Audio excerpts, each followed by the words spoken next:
Some wounds we carry for a lifetime, believing they'll never heal.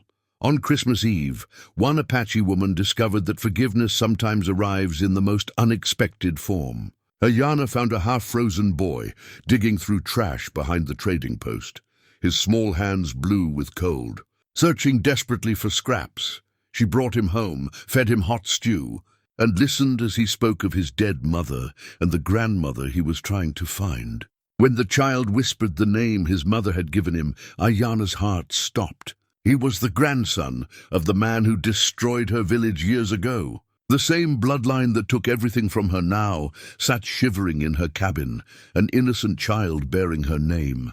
Could she shelter the enemy's blood? Before we jump back in, tell us where you're tuning in from, and if this story touches you, make sure you're subscribed because tomorrow I've saved something extra special for you. The snow had been falling since dawn, soft and steady, blanketing the rough frontier town of Sweetwater Ridge in a silence that felt almost sacred. Aiyana stood at the window of her small cabin on the eastern edge of town, watching the white flakes drift down like memories she couldn't quite grasp. Her breath fogged the glass as she pressed weathered fingers against the cold pane, feeling the chill seep into bones that had known too many winters. She was 62 years old, though the mirror suggested both more and less. Her face carried the deep lines of a life lived under Montana's unforgiving sun, but her eyes still held the sharp clarity of a woman who missed nothing. Her silver-streaked black hair hung in a single braid down her back, bound with a strip of worn leather she'd carried for more than 25 years. It was one of the few things that had survived. The cabin was modest but warm, filled with the mingled scents of sage, cedar, and the dozens of dried herbs that hung from the rafters in careful bundles. Aiyana was known throughout Sweetwater Ridge as a healer, though the title came with an unspoken distance. The townspeople sought her remedies when their own doctors failed, when fever gripped their children or pain settled into aging joints. They came to her back door after dark, coins pressed into her palm with mumbled thanks, never quite meeting her eyes. She didn't mind the separation anymore. It had taken years, but she'd built a life here, carved out a small space of peace in a world that had tried to take everything from her. The massacre had been 25 years ago, but some mornings she still woke, expecting to hear her daughter's laughter, her husband's steady breathing beside her. The Apache village had been her whole world once. She'd been born there, married there, raised her daughter among people who knew the old ways, who honored the earth and sky with every breath. They'd been careful, so careful, staying away from the cattle trails and settler roads, keeping to themselves in the high country where the pines grew thick and the streams ran clear with snowmelt. It hadn't mattered. The cavalry scout had found them anyway. William Thorne, a name she'd learned later, after the smoke cleared and the bodies were counted. He'd led a company of soldiers into their village on a morning much like this one, when snow muffled sound and made the world seem gentle. They'd come at dawn, when the cooking fires were just being lit, when children still slept warm in their blankets. Aiyana closed her eyes against the memory, but it came anyway, as vivid as the day it happened. The screams, the smell of burning lodges, her husband falling with a bullet in his chest as he tried to shield their daughter.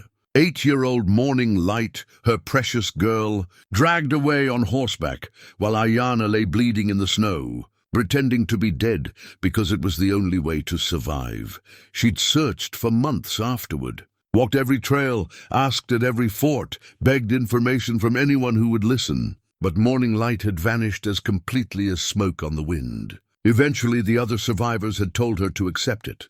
The child was gone, dead or worse, taken so far away she might as well be.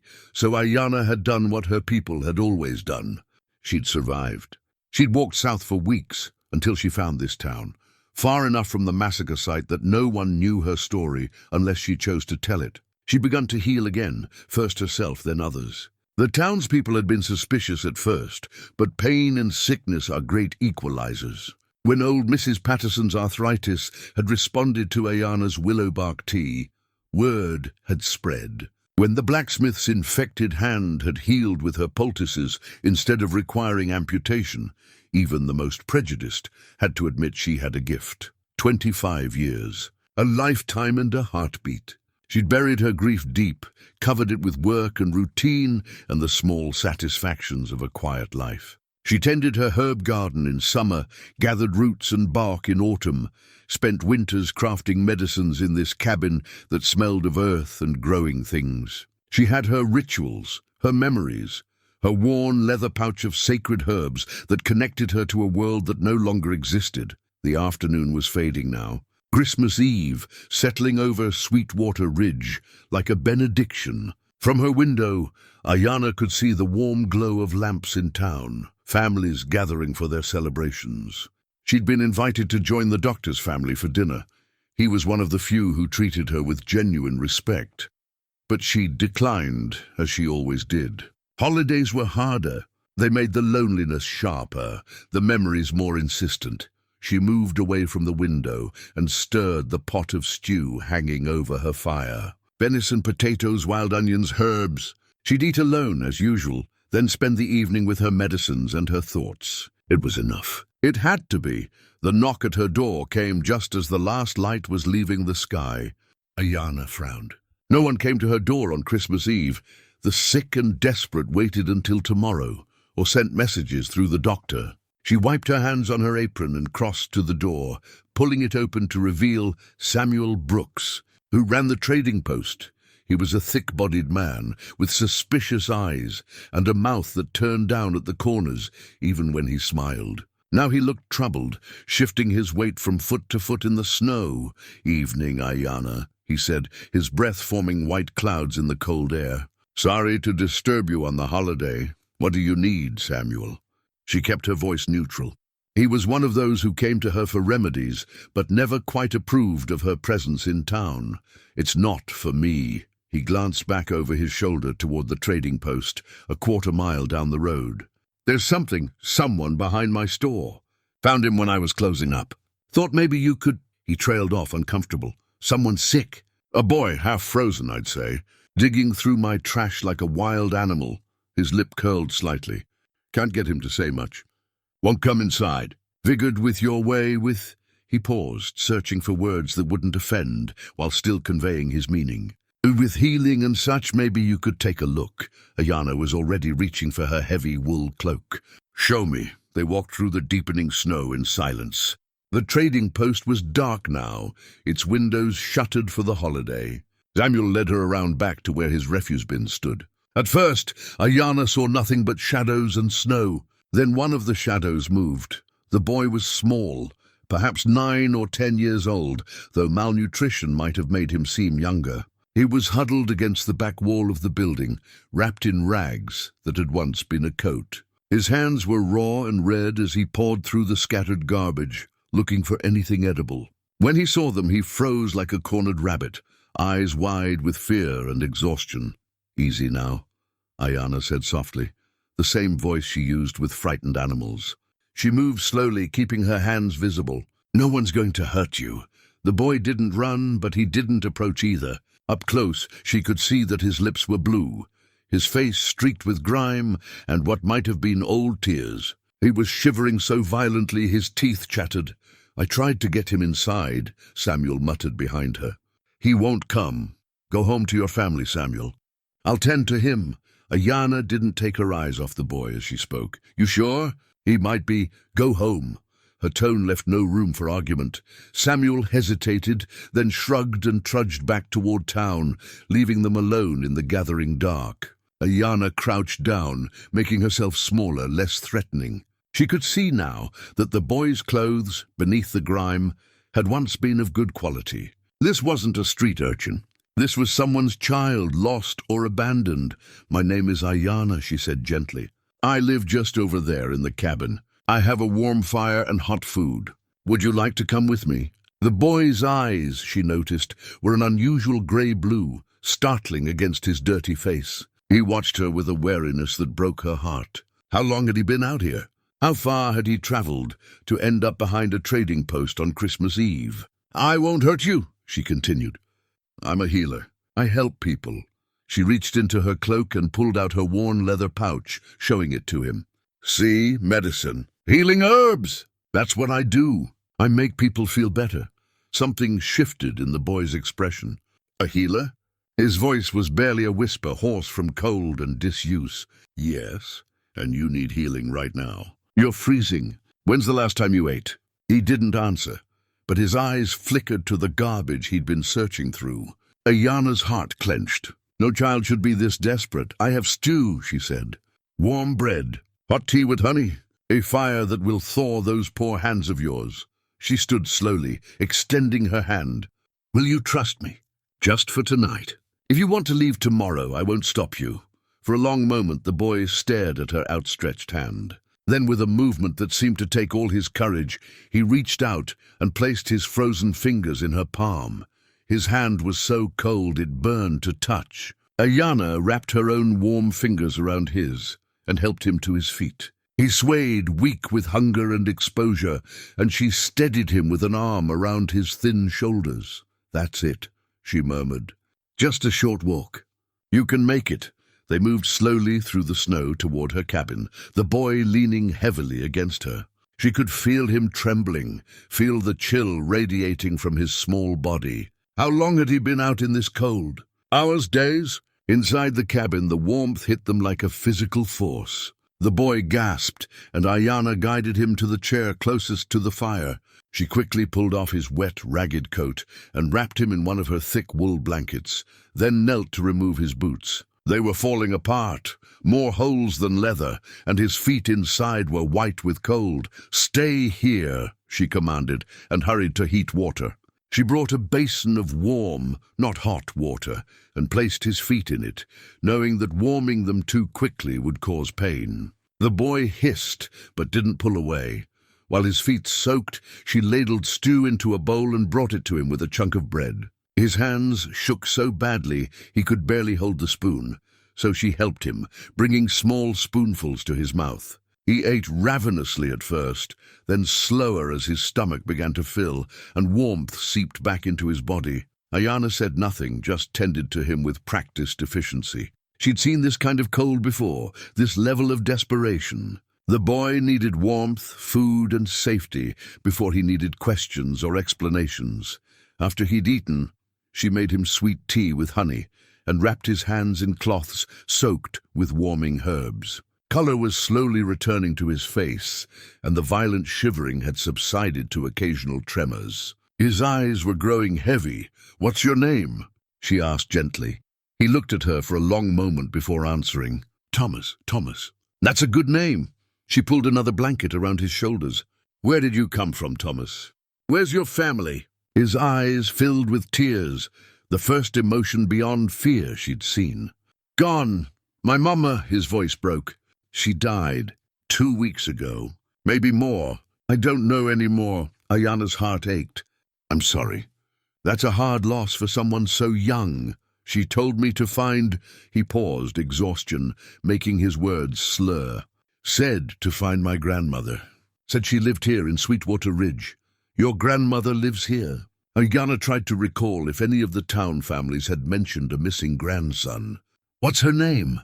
But Thomas's eyes had closed, the warmth and food and safety finally pulling him under. He slumped in the chair, asleep before he could answer. Aiyana gently lifted him. He weighed almost nothing, and carried him to her own bed in the corner of the cabin.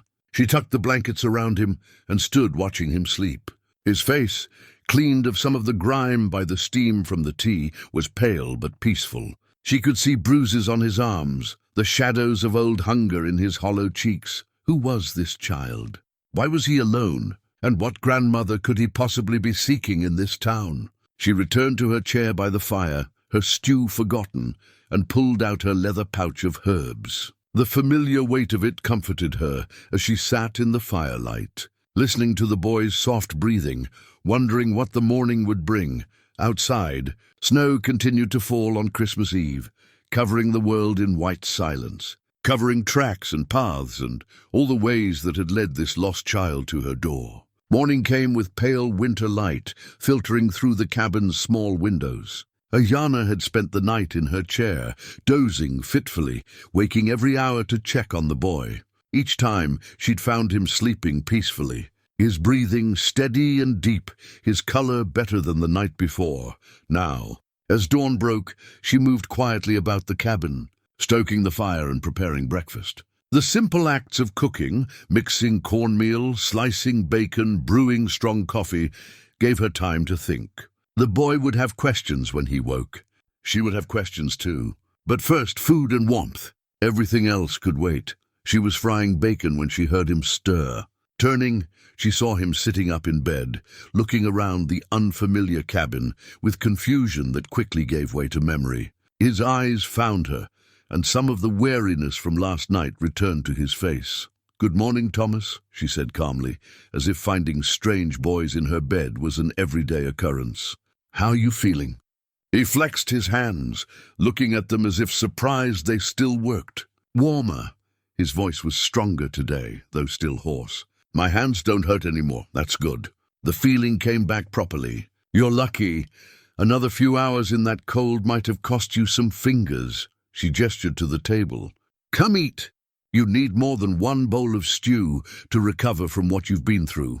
Thomas climbed out of bed slowly, still wrapped in one of her blankets. He was taller than she'd realized last night, though painfully thin. He moved to the table and sat, watching her with those unusual grey-blue eyes as she placed food in front of him.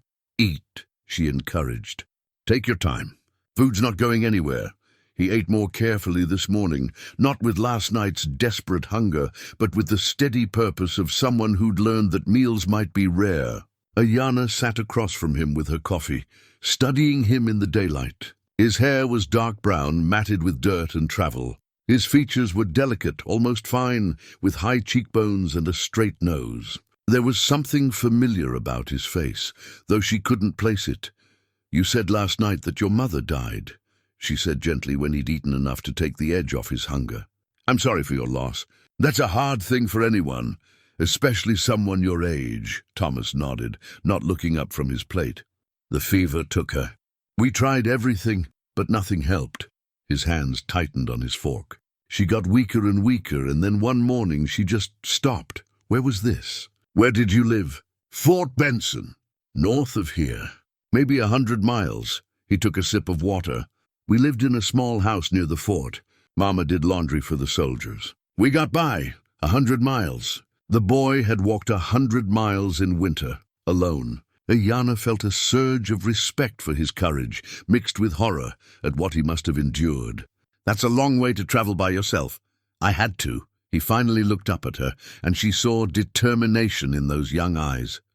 "Mama made me promise. Her last words were about finding my grandmother. She said," his voice caught, "she said grandmother Aiyana lived in Sweetwater Ridge, that she would take care of me." The world seemed to stop. Aiyana's coffee cup froze halfway to her lips. Her own name. He'd spoken her own name. "What did you say?" The words came out barely above a whisper. "My grandmother. Aiyana, that's what Mama called her." Thomas reached into the pocket of his ragged pants and pulled out something small and silver. "She gave me this. Said it would help me find her." He placed it on the table between them. A silver locket, tarnished with age, but still beautiful, delicate filigree work covering its surface. Aiyana's hands trembled as she reached for it. She knew this locket. She'd given it to Morning Light on her 7th birthday, a treasure bought with months of careful saving. "May I?" she asked, though her fingers were already touching it. Thomas nodded, watching her with curiosity. "Do you know it?" Aiyana's thumb found the tiny clasp. The locket opened with a soft click, and her world shattered completely. Inside was a small photograph, faded and worn, a young woman with dark eyes and high cheekbones, holding an infant. The woman's face was older, harder than the child Aiyana remembered, but unmistakable. Morning Light, her daughter, alive, or at least alive long enough to have this photograph taken, to hold this baby, and beneath the photograph, on the inside of the locket's lid, 3 words were carefully inscribed in a hand Aiyana had taught to write, "For Grandmother Aiyana." The locket slipped from her nerveless fingers and clattered on the table. She couldn't breathe, couldn't think. The room spun around her as 25 years of grief and loss and carefully maintained composure came crashing down. "Ma'am?" Thomas's voice seemed to come from very far away. "Ma'am, are you all right?" She wasn't all right. She would never be all right again. Her daughter had lived. Morning Light had survived the massacre, had grown into a woman, had borne a child, and she'd died 2 weeks ago while Aiyana sat in this cabin, completely unaware that the girl she'd mourned for 25 years had been alive somewhere, just 100 miles away. "The woman in the photograph," Aiyana managed to say through the constriction in her throat. "That's your mother?" "Yes, that's my mama." Thomas looked at the locket, then back at Aiyana. She was beautiful, wasn't she? Even when she was sick, she was beautiful. She was. Aiyana pressed her hands flat on the table to stop their shaking. "Tell me about her. What was her name?" "Sarah Thorne." Thomas said it with pride. "She was the kindest person I ever knew. She never complained, even when things were hard. Even when Papa—" He stopped, looked down. "Your father." Aiyana prompted gently, though her mind was reeling. "Thorne." The name hit her like a physical blow. "He died when I was 5. I don't remember much about him. Mama said he was a good man, that he loved us both." Thomas fingered the locket. "She talked about you sometimes, when she thought I was asleep. She'd hold this locket and cry and say your name, Aiyana. She said it meant eternal blossom in Apache. The word Apache hung in the air between them. Aiyana's vision blurred with tears she'd held back for too long. "Did she tell you anything else about me?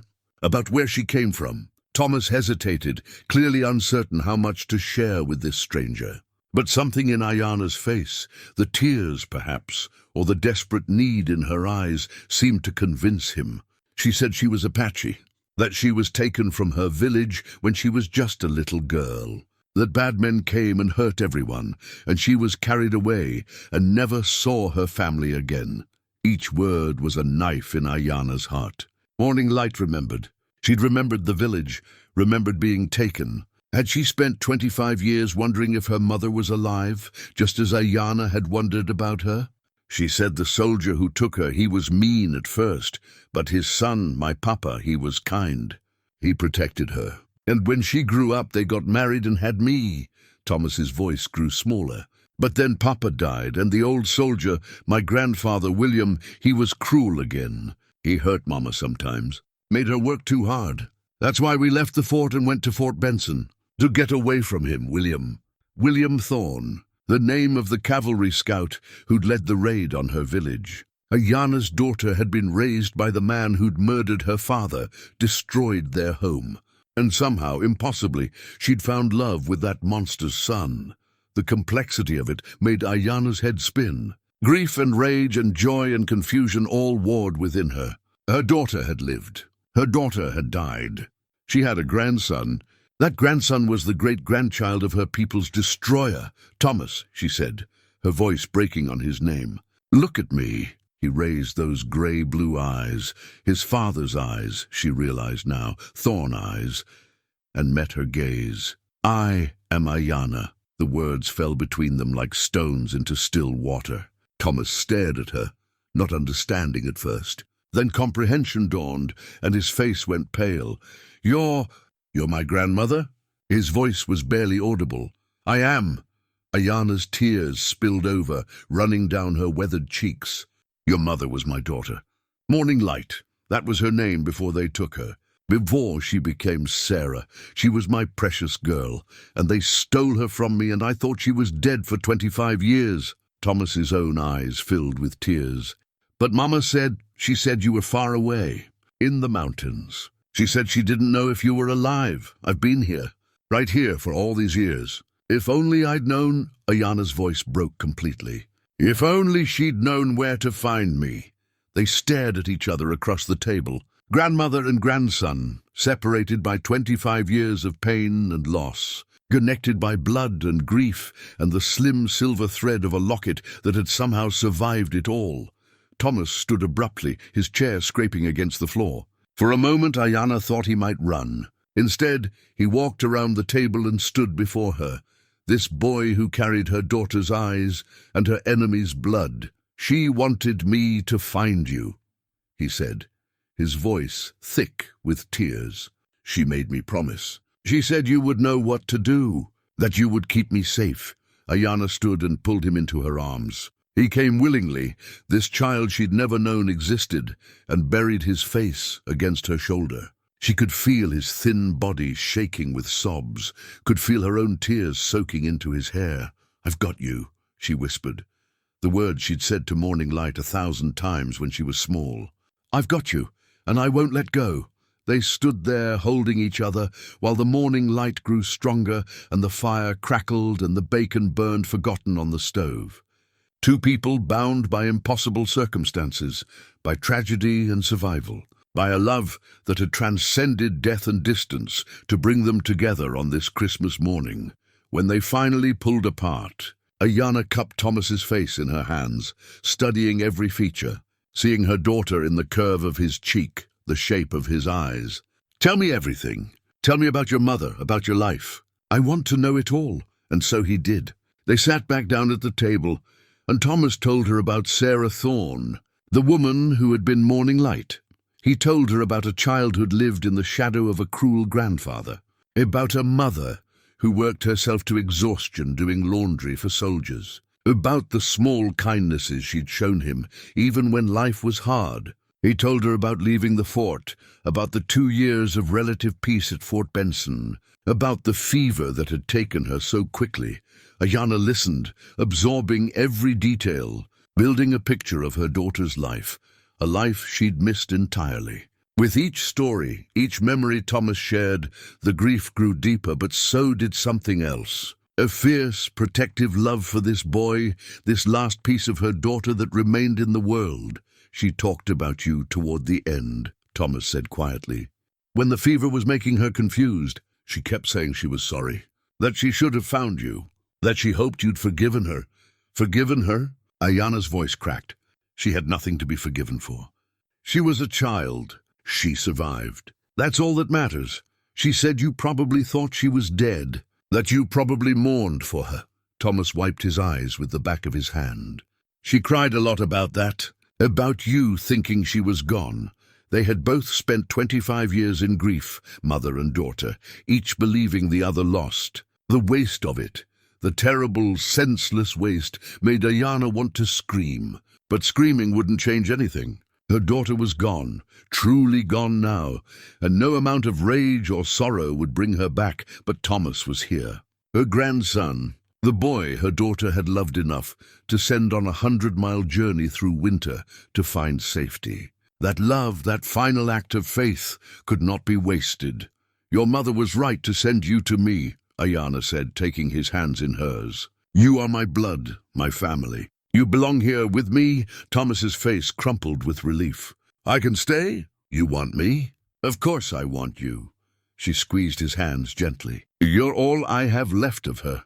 You're my grandson. This is your home now, for as long as you need it. Forever, if that's what you choose." He threw his arms around her again, and she held him close, feeling the rightness of it settle into her bones. This child, this unexpected gift, born of tragedy, carried by grief, delivered by love. Outside, the snow had stopped, and Christmas morning sun painted the world in brilliant white. Inside the cabin, a grandmother and grandson held each other and wept for what was lost, for what was found, for the impossible, beautiful miracle of family reclaimed from the ashes of the past. The days after Christmas passed in a strange, tender blur. Aiyana found herself walking through her cabin as if in a dream, pausing to watch Thomas sleep, studying his face for traces of her daughter, marveling that he was real and here and hers. She made him rest those first few days, building his strength with rich broths and hearty stews. His body was recovering from the journey, from weeks of poor food and exposure, but she could see the deeper exhaustion in his eyes, the kind that came from carrying grief too heavy for young shoulders. On the third morning, Thomas woke to find Aiyana sitting by the fire, holding something small in her hands. The morning light caught on tiny glass beads, deep blue and white, worked into an intricate pattern. "What's that?" he asked, padding over in the wool socks she'd given him. Aiyana's fingers trembled slightly as she held it up. It was a small medicine bag, no bigger than her palm, made of soft deer skin and decorated with the beaded design. The workmanship was crude, clearly made by a child's hands, but the love in every stitch was unmistakable. "Your mother made this," she said softly. "She was 7 years old. I taught her to bead that summer, and this was her first real piece." Aiyana's thumb traced the pattern. A simple flower, a blossom that would bloom forever in blue and white beads. She was so proud when she finished it. Said she made it to carry healing herbs like mine. Thomas sat beside her, his eyes fixed on the small bag. "May I hold it?" She placed it gently in his hands. He studied it with the same wonder Aiyana felt, turning it over, examining the tiny stitches, the careful beadwork. She was good at it. She had patient hands. "Like you, I think." Aiyana watched his face. "When you were sorting through my medicines yesterday, you were so careful, gentle with the herbs." Thomas looked up at her, surprised. "You noticed?" "I notice everything about you." She said it simply, a statement of fact. "You're all I have of her now. Every gesture, every expression, I'm learning her through you." He seemed to consider this, then asked the question she'd been waiting for. "Will you tell me about her? About what she was like before?" So Aiyana told him. She told him about morning light as a baby, how she'd laughed at everything, how she'd been fearless even as a toddler, climbing trees and chasing butterflies. She told him about teaching her daughter to gather herbs, to identify plants by their leaves and flowers and scent. She told him about the songs they'd sung together, the stories they'd shared around winter fires. She loved stories, Aiyana said, a smile touching her lips at the memory. Especially the old tales about how the world was made, how animals got their colors, why the seasons change. She'd beg for just one more story every night. "She still did that," Thomas said quietly. "Even when she was sick, she'd tell me stories. About Coyote and Raven, about the first people. I didn't know they were Apache stories. She never said. She was keeping it alive," Aiyana realized. "Keeping the culture alive through you, even when she couldn't name it." The thought brought both comfort and pain. Her daughter had not forgotten. Even raised by her enemies, married into their family, she had held on to some piece of her heritage. Thomas fingered the medicine bag carefully. "Can I keep this?" "It's yours. It should have been hers to give you, but—" Aiyana's voice caught. "But I'm giving it to you now in her name. You're part of this tradition, whether you knew it or not." He clutched it to his chest, and she saw tears shining in his eyes. "I wish I'd known about you sooner. Mama talked about you, but she always seemed so sad, like she thought you were gone forever. And I thought the same of her." Aiyana reached out and brushed a lock of hair from his forehead, the gesture so natural it surprised them both. "We lost so much time. But we have time now, you and I. We can't change the past, but we can honor it. We can honor her." Thomas nodded, wiping his eyes. "Will you teach me? About the herbs and the healing? About being Apache?" The question pierced Aiyana's heart. This boy, raised as William Thorne's grandson, raised white and Christian and civilized, wanted to learn the ways that had been stolen from his mother. "Yes, I'll teach you everything. If that's what you want, it is." He said it with such certainty that she believed him. "Mama would want me to know. She sent me to you for a reason." They spent the morning going through Aiyana's medicines, Thomas asking questions about every herb, every root, every preparation. She showed him sage for cleansing, cedar for protection, willow bark for pain. She taught him how to identify them by sight and smell, how to harvest them respectfully, how to prepare them for different ailments. "You have to ask permission," she explained, holding a bundle of dried sage. "From the plant, from the earth. Nothing is ours to take without asking. That's the first lesson of healing. Respect." Thomas listened intently, absorbing every word. Watching him, Aiyana felt something she hadn't felt in decades. Hope, not just for his future, but for the future of their traditions, their stories, their ways. They could survive in him, in the careful way he handled the herbs, in the questions he asked, in his eagerness to learn. But as the morning wore on, she saw fatigue creeping into his features. He was still recovering, still building back his strength. She made him rest, while she prepared lunch, watching him curl up by the fire with the medicine bag clasped in his hands. While he slept, Aiyana found herself thinking about the future, about what it meant to have a grandson, to be responsible for raising him. She'd lived alone for so long, had built her life around solitude and routine. Now everything was different. She had someone to care for, someone who depended on her, and then there was the matter of who he was. The grandson of William Thorne. The thought still sent cold fury through her veins. The man who had killed her husband, who had stolen her daughter, who had destroyed her entire world. His blood ran in this boy's veins, but so did hers. So did Morning Light's. The question was, which blood would define him? Would he become like his grandfather, cruel, violent, destructive? Or would he grow into something better, something that honored the gentle mother who had raised him, the grandmother who would teach him? She wanted to believe in him. Looking at his sleeping face, so young and innocent and trusting, she did believe in him. He was not responsible for his grandfather's sins. He was simply a child who had lost everything and needed safety, love, belonging. She could give him that. She would give him that. When Thomas woke, they ate together, venison stew and cornbread, and she asked him about his journey from Fort Benson. He told her about walking for days, sleeping in abandoned barns and under trees, about the cold that had nearly killed him, about the gnawing hunger that had driven him to search through garbage. I almost gave up, he admitted quietly. There was one night, maybe a week ago, when it was so cold, I thought I might just fall asleep and not wake up. But I kept hearing Mama's voice, telling me to keep going, telling me to find you. Aiyana reached across the table and took his hand. She brought you to me. She kept you safe until you could get here. Do you think she's watching? From wherever people go after they die? His eyes were wide, hopeful. I know she is, Aiyana said with certainty. And she's proud of you. Proud of how brave you were, how strong. You did what she asked. You found me. Thomas smiled, the first real smile she'd seen from him. It transformed his face, made him look younger, lighter. I'm glad I did. Even though it was hard, even though I was scared.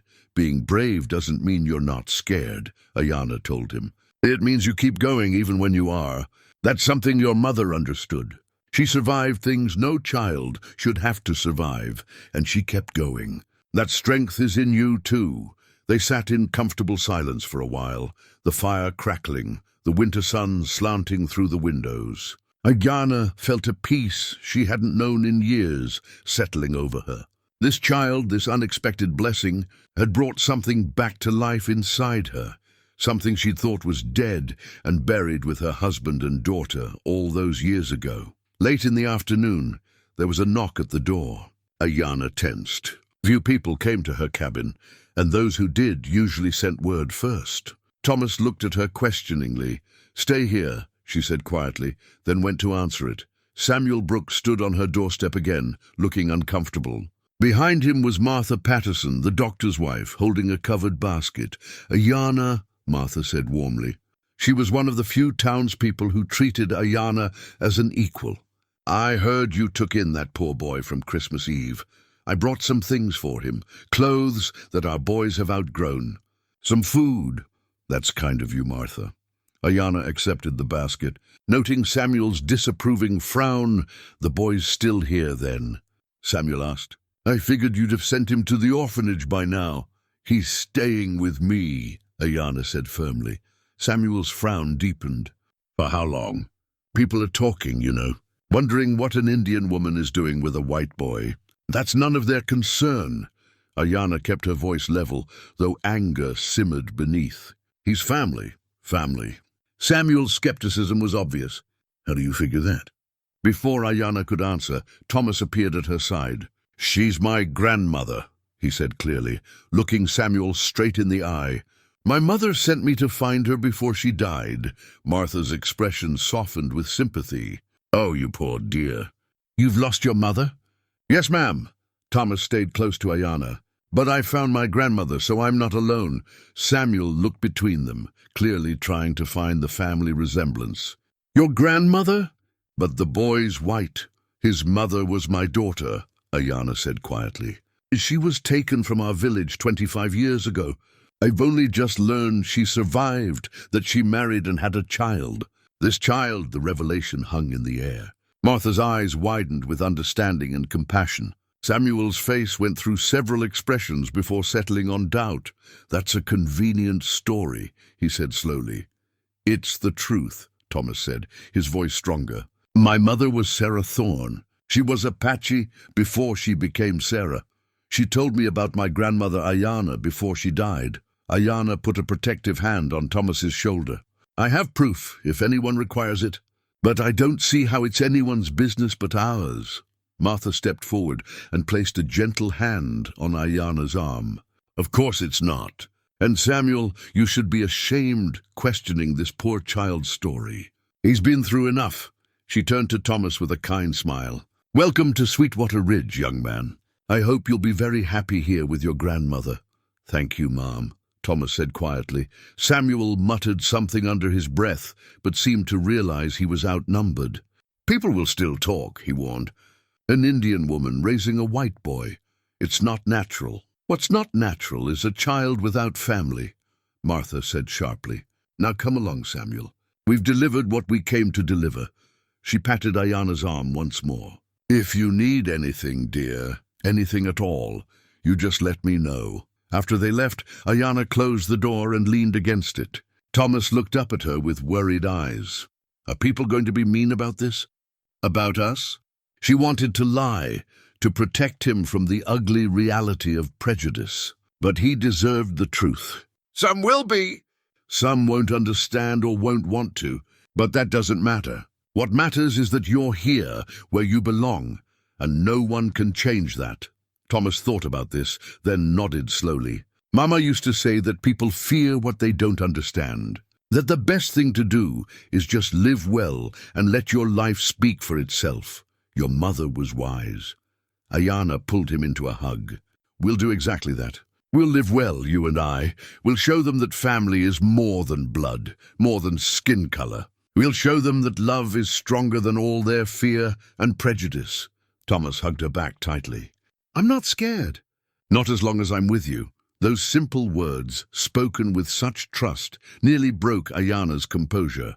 This child, who had every reason to be afraid, who had lost everything, was choosing to trust her, to believe in their future together. "You're safe with me," she promised.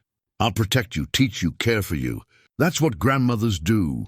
They stood there in the doorway, holding each other while the winter sun set and the first stars appeared in the darkening sky. Outside, Sweetwater Ridge settled into evening, its people going about their lives, gossiping perhaps about the strange situation at the edge of town. But inside the cabin, a family was being born. Not through conventional means, not through simple blood ties, but through something far more powerful. Through love that had survived death and distance. Through courage that had brought a boy 100 miles through winter. Through forgiveness that chose to see the child rather than the sins of his grandfather. Aiyana looked at the medicine bag Thomas had set carefully on the table, at the beadwork her daughter had made with small, careful hands, and felt Morning Light's presence strongly.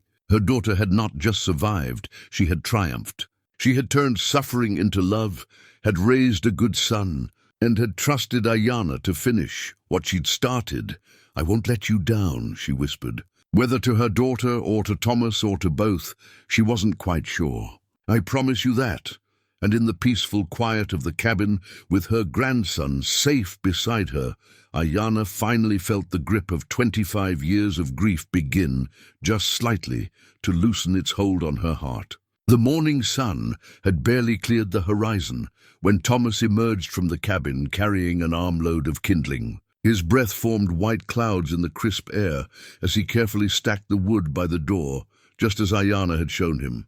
3 days had passed since the visit from Martha and Samuel, and the boy had thrown himself into learning everything his grandmother could teach him.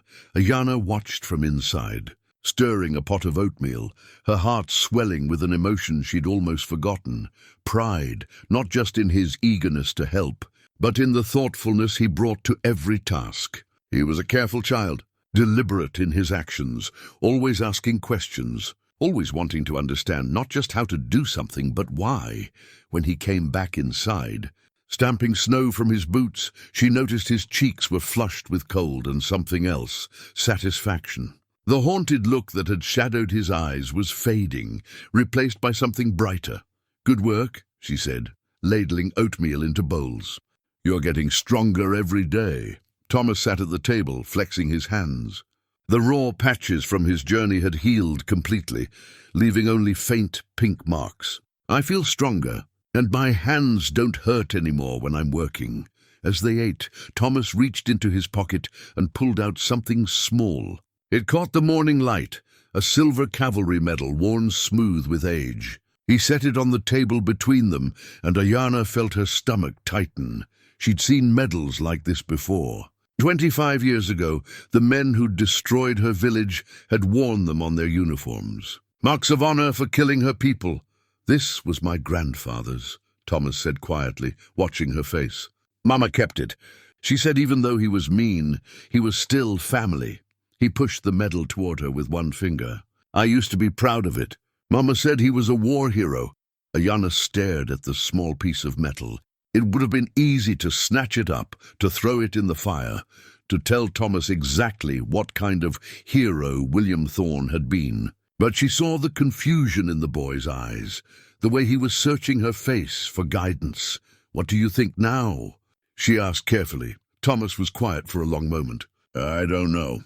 Mama never told me the whole truth about the raid, about what happened to your village. She just said there was violence, that bad things happened.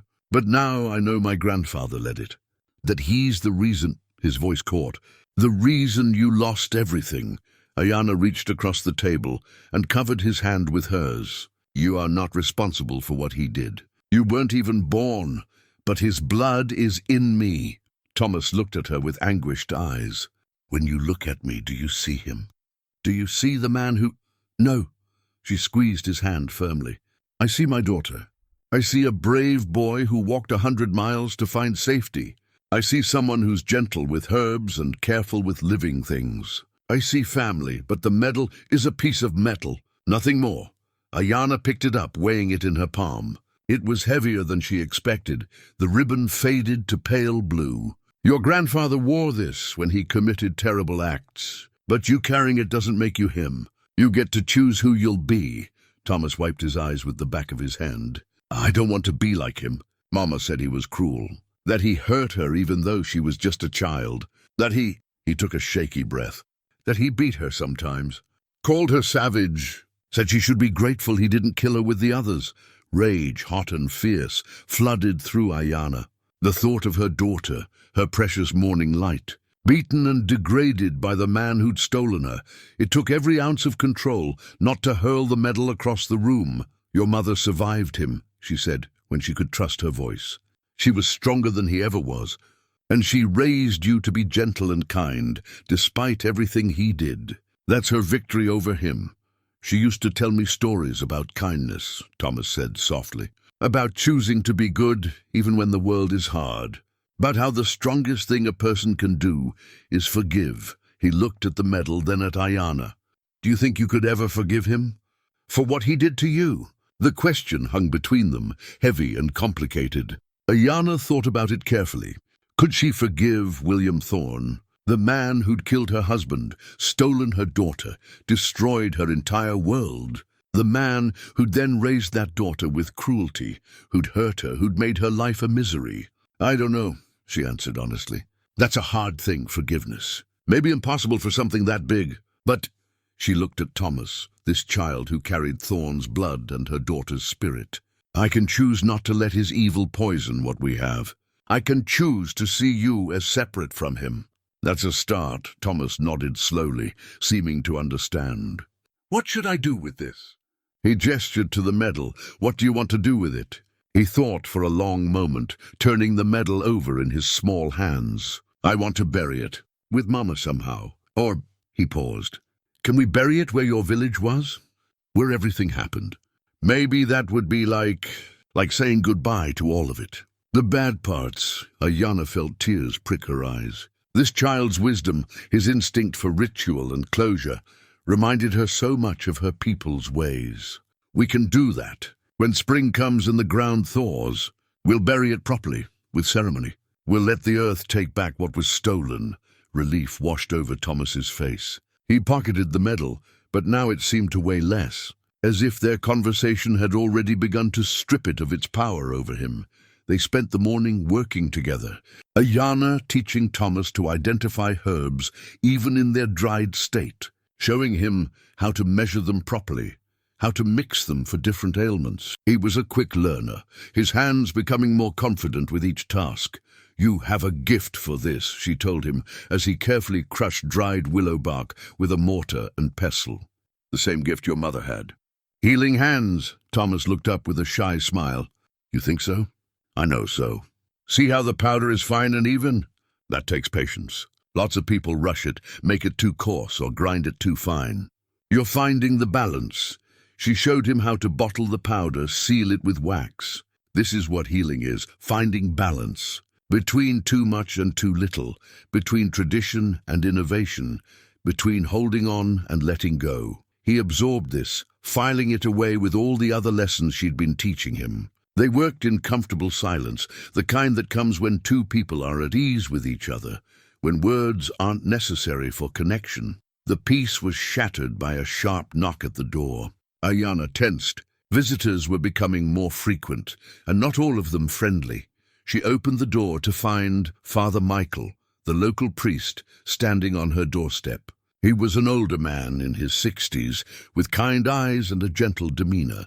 Behind him stood a younger man Aiyana didn't recognize, well-dressed with the bearing of someone used to authority. "Aiyana," Father Michael said with a respectful nod. "May we come in?" "There's a matter we need to discuss." She stepped aside, letting them enter. Thomas moved closer to her, sensing tension.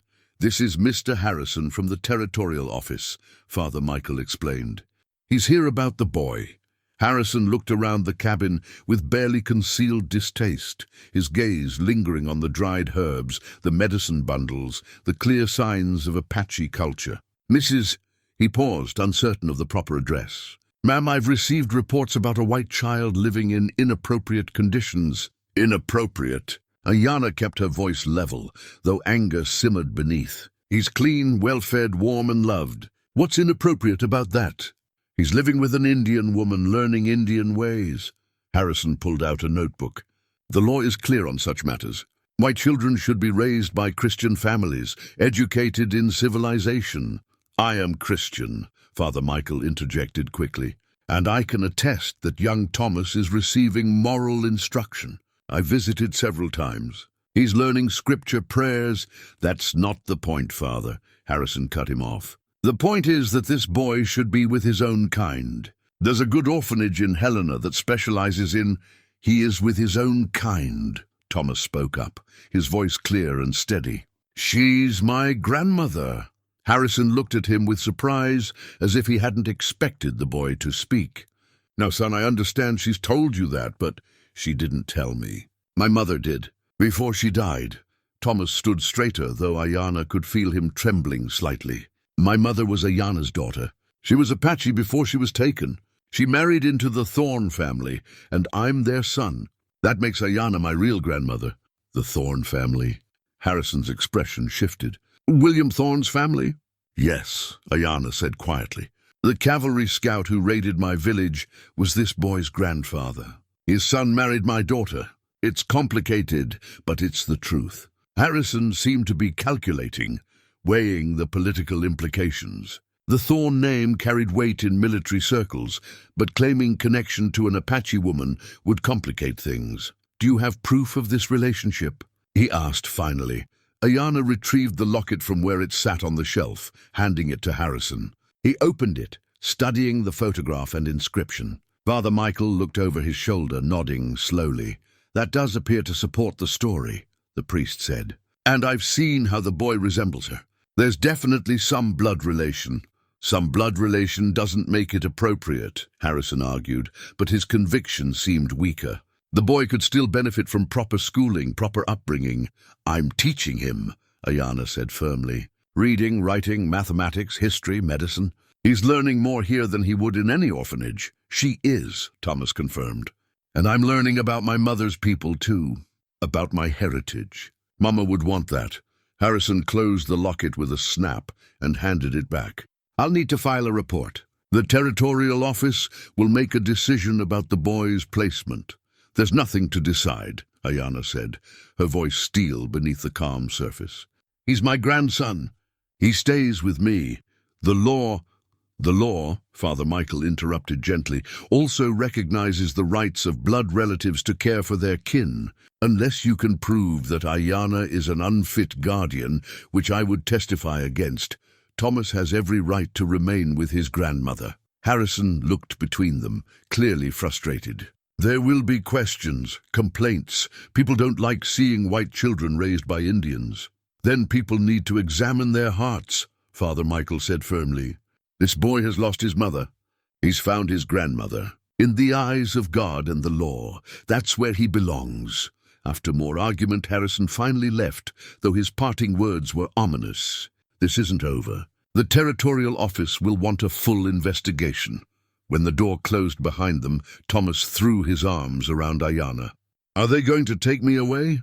She held him tight, her mind racing. The threat was real. She'd seen it before.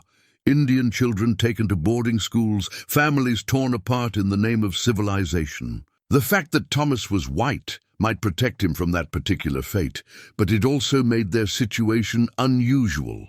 Suspect. We'll fight it, she promised. We'll get proof, testimony, whatever we need. You're not going anywhere.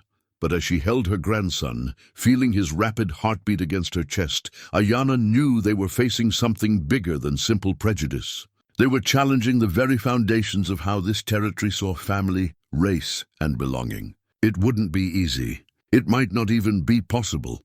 That night, after Thomas had fallen asleep, Aiyana sat by the fire and thought about what they faced. She could send him to the orphanage, protect him from the coming storm. But looking at him sleeping peacefully, the medicine bag clutched in his hand, she knew she couldn't. He belonged here, with her. They were family, bound by blood and loss and love. Whatever came, they would face it together. She pulled out her own medicine bag, the one she'd carried for decades, and added the locket to it. The silver clinked softly against the herbs and stones inside.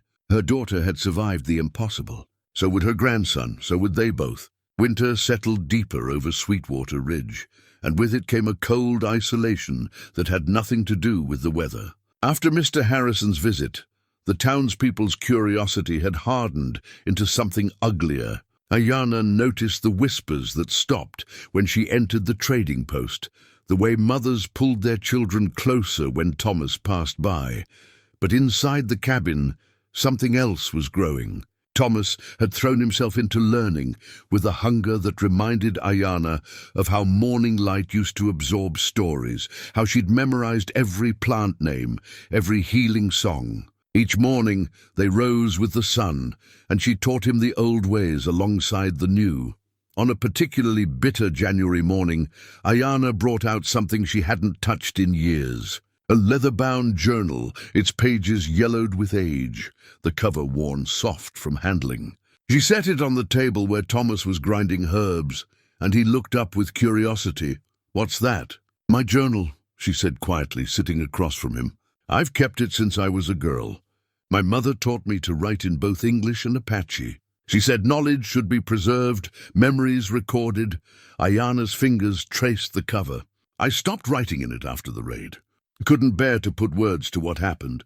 But before that," she opened it carefully. "Before that, I wrote about your mother." Thomas's hands stilled on the mortar. "Can I read it?" "That's why I'm showing you." She pushed the journal toward him. "These are stories I can't tell without breaking down. But reading them, you can know her as she was. As I remember her." Thomas wiped his hands clean and carefully took the journal.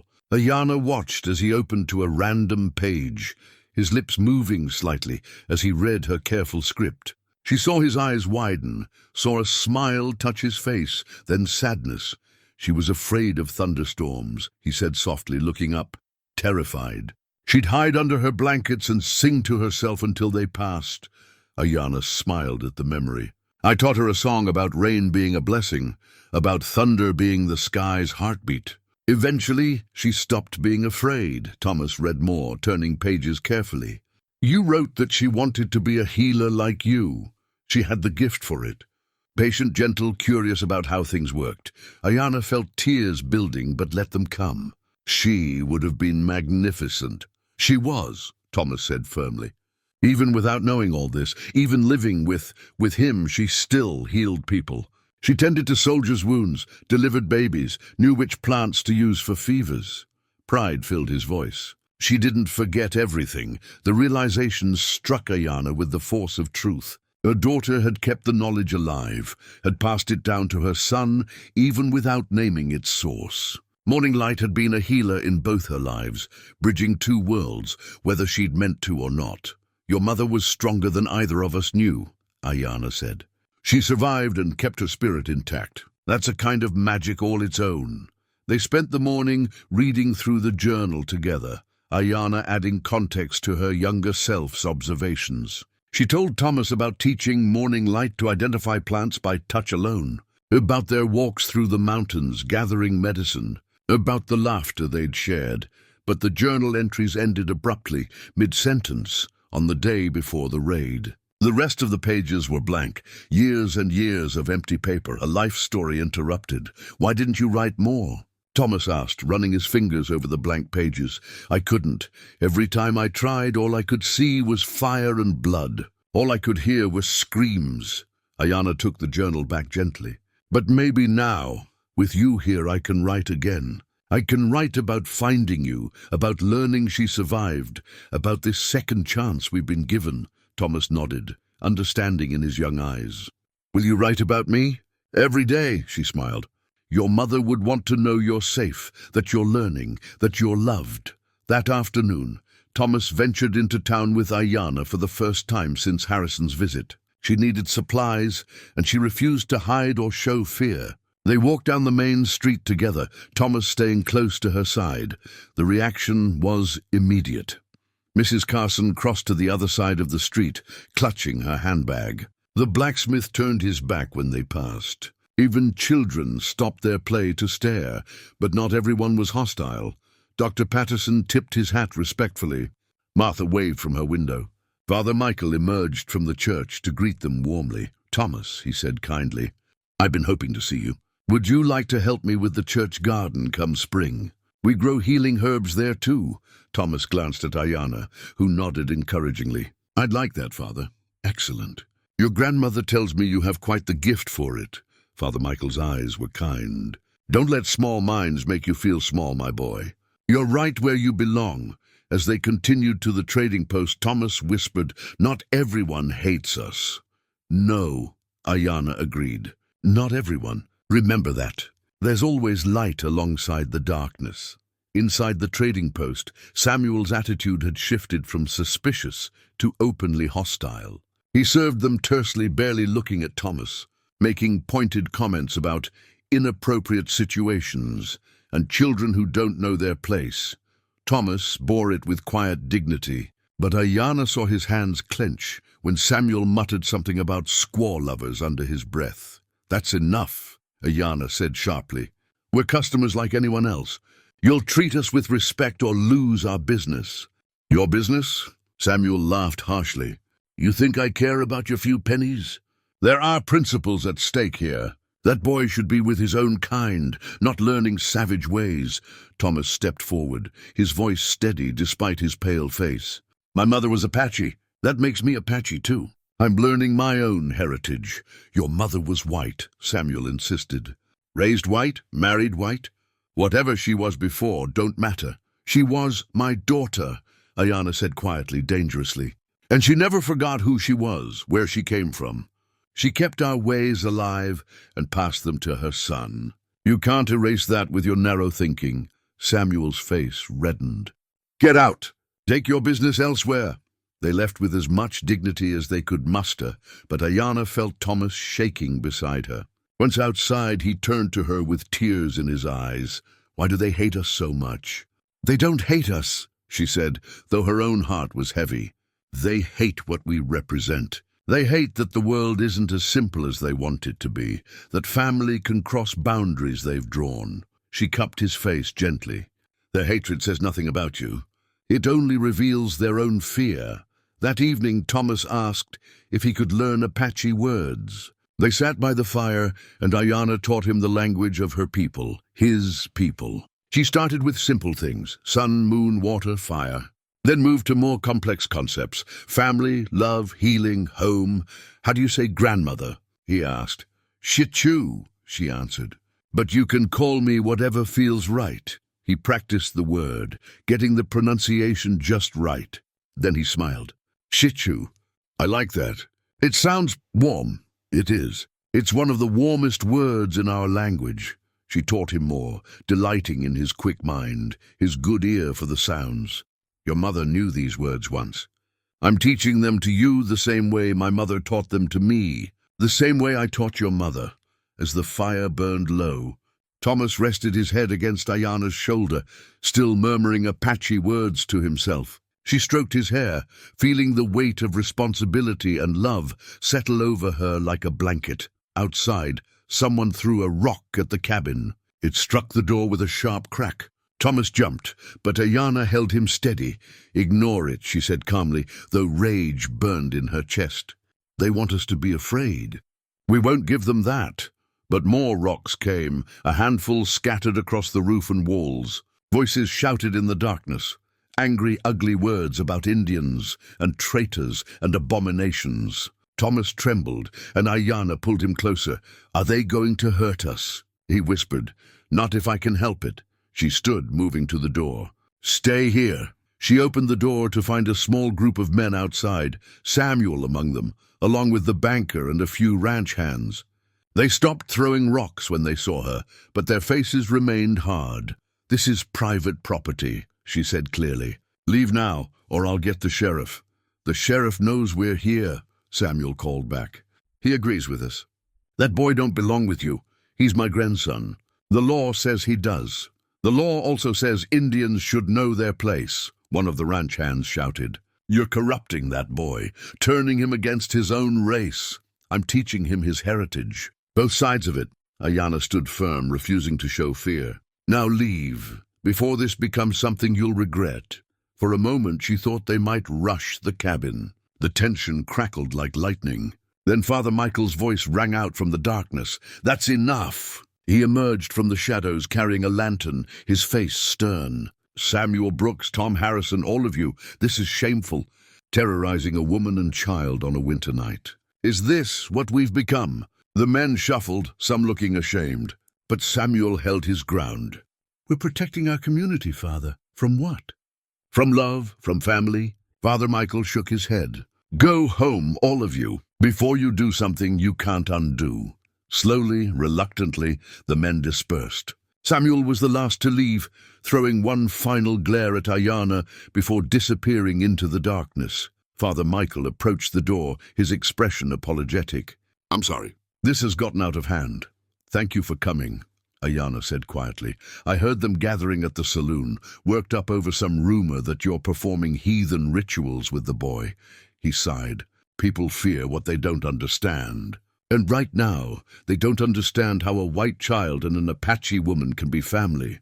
We don't need them to understand, Aiyana said.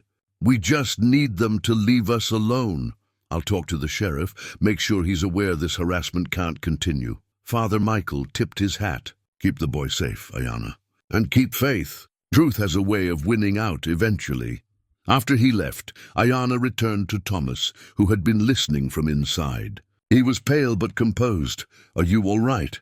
She asked. I'm scared, he admitted. But I'm not leaving. This is my home now. With you? Yes, it is. She pulled him into a fierce hug. And no one is going to take that from us. They spent the rest of the evening in quiet companionship. Thomas reading the journal while Aiyana added new entries, documenting these days of struggle and growth. She wrote about teaching him Apache words, about the hatred they'd faced, about the love that kept growing stronger despite everything. As Thomas finally dozed off by the fire, Aiyana looked at the journal pages, no longer blank, now filled with hope and determination. Her daughter's story hadn't ended in tragedy. It had continued through Thomas, through this unexpected blessing that had walked 100 miles through winter to find home. And no amount of hatred or fear or prejudice was going to steal that away. Not again. Not ever. February brought snow so deep that Sweetwater Ridge became an island of smoke and lamplight in a white wilderness. The isolation suited Aiyana fine. Snowed in together, she and Thomas fell into rhythms that felt ancient and right, rising with dawn, tending the fire, sharing meals, learning from each other. Thomas had grown stronger, filling out the hollows in his cheeks, his eyes brighter, his movements more confident. He worked alongside Aiyana with increasing skill, grinding herbs, mixing poultices, preparing remedies for the spring ahead. But more than that, he was becoming fluent in the language of their shared heritage, speaking Apache words with increasing ease, asking about ceremonies and stories and the old ways. One morning, as a blizzard raged outside, Thomas was sorting through a wooden box of Aiyana's belongings when he found something that made him go very still. Shichu. He used the Apache word for grandmother now, and it warmed her heart every time. "What's this?" He held up something that made Aiyana's breath catch. A dream catcher, broken and dusty, its web torn, its feathers bedraggled. But even damaged, it was unmistakable. The intricate willow frame, the pattern of the webbing, the specific colors she'd used. "Where did you find that?" Her voice came out rough. "At the bottom of this box." Thomas examined it carefully. "It's beautiful, even broken. Did you make it?" Aiyana crossed to him, taking the dream catcher with trembling hands. "I made it for your mother. It hung over her cradle when she was a baby." She traced the broken strands. "I thought it was destroyed in the raid, but I found it later, in the ruins. It's the only thing I recovered from our old village besides my medicine bag." Thomas looked at it with new reverence. "My mother slept under this? Every night for 8 years." Aiyana felt tears threatening. "It's supposed to catch bad dreams, let only good ones through. But it couldn't catch the nightmare that came for us that morning. Can we fix it?" Thomas asked softly. "Can we make it whole again?" The question hung between them, weighted with more than just the literal meaning. Could they fix what was broken? Could they make whole what had been shattered? "I don't know," Aiyana admitted. "It's been damaged for so long." But she looked at Thomas's hopeful face. "We could try together." They spent the morning attempting to repair it, but the dried sinew holding the web had become brittle with age. When Aiyana tried to retighten it, it crumbled in her fingers. Thomas's face fell. "Maybe some things are too broken to fix," he said quietly, and she knew he wasn't just talking about the dream catcher. "Maybe," Aiyana agreed. "But maybe that's when we make something new. Something that honors what was, while becoming something different." She set the broken dream catcher aside carefully. "In the spring we could make a new one. You and me together. Your mother would like that." Thomas brightened at the idea. "You'd teach me how?" "I would," she smiled. "It's time you learned more of our crafts. The healing is important, but so is the culture, the artistry, the ceremonies." As the storm continued outside, Aiyana began telling Thomas about the significance of dream catchers, how they were more than just decoration, how they carried prayers and protection, how each element meant something. She told him about the other traditions too, naming ceremonies, coming-of-age rituals, seasonal celebrations that marked the turning of the year. "I wish I could have grown up knowing all this," Thomas said wistfully. "The way Mama should have." "Your mother knew more than you think," Aiyana reminded him. "She kept the spirit of it alive, even if she couldn't name it. And now you're learning, carrying it forward. That's what matters." But Thomas's face had grown troubled.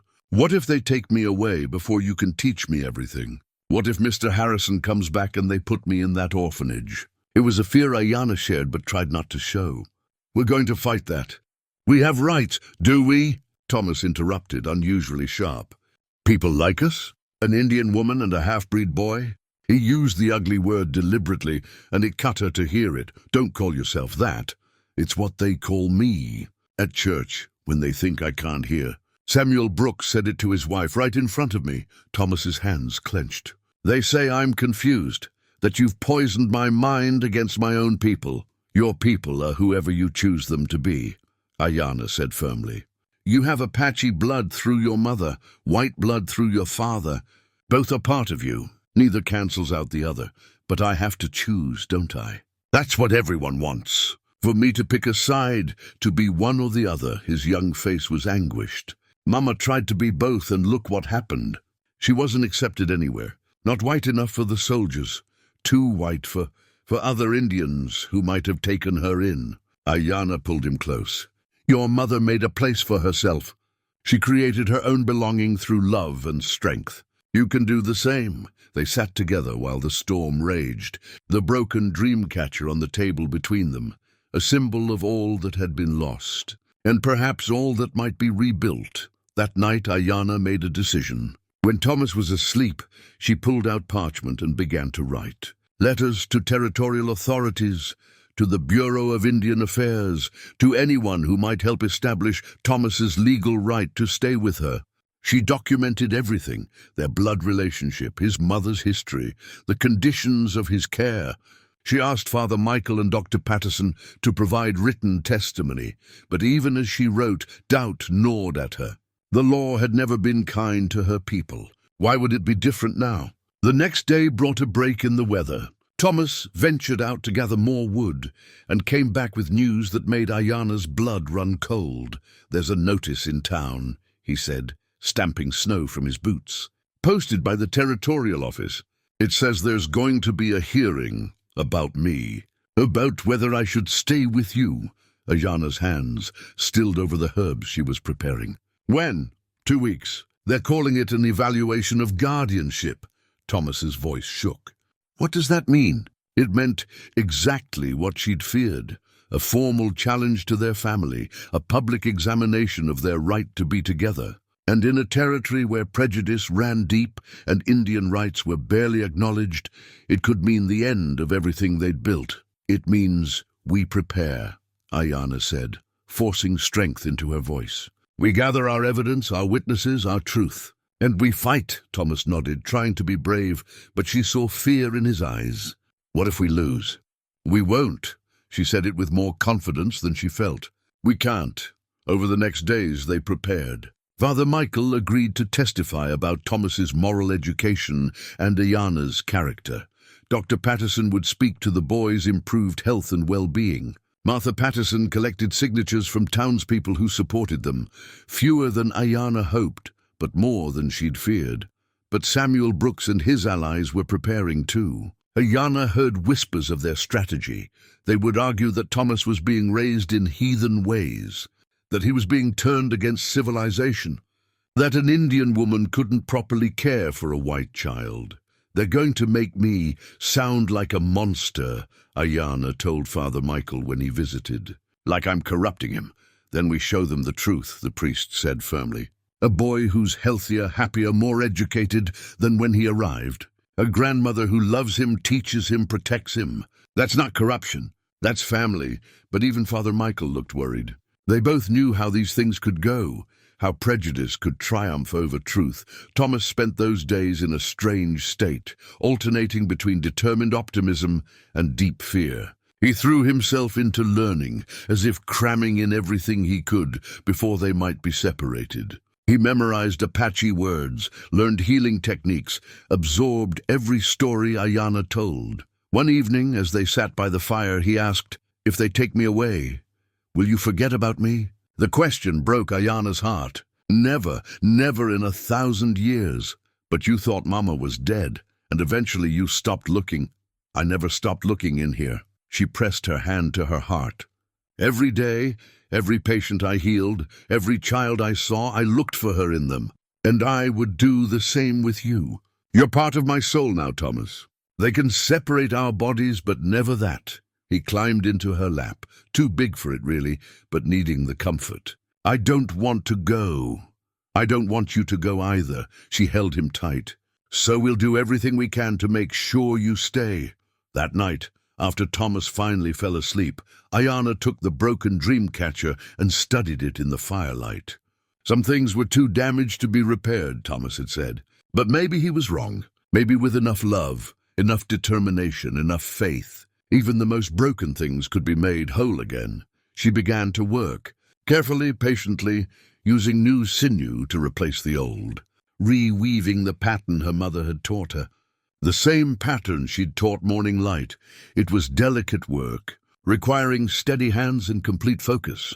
Hours passed as she worked, the fire burning low, the cabin silent, except for her soft breathing and Thomas's deeper sleep. By dawn, she'd done it. The dream catcher wasn't exactly as it had been.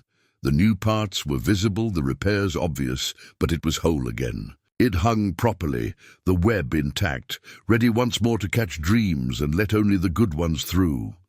She hung it above Thomas's sleeping form, then added a prayer in Apache, words she hadn't spoken in years, asking the spirits for protection, for justice, for mercy. When Thomas woke and saw it, his face lit with wonder. "You fixed it." "We fixed it," Aiyana corrected. "You gave me hope that it could be done. That was the hardest part, believing it was possible." He studied it carefully, running his fingers along the new sinew. "It's different than it was. Yes, but maybe better. Stronger for having been broken and remade."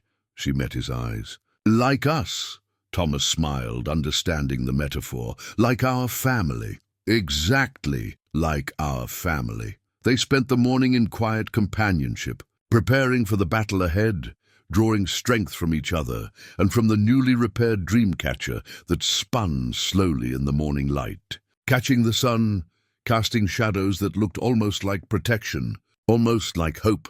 Outside, Sweetwater Ridge was stirring, the town preparing for the hearing that would decide their fate. But inside the cabin, grandmother and grandson held onto each other and onto faith, faith that truth would prevail, that love would triumph, that some broken things, against all odds, could indeed be made whole again.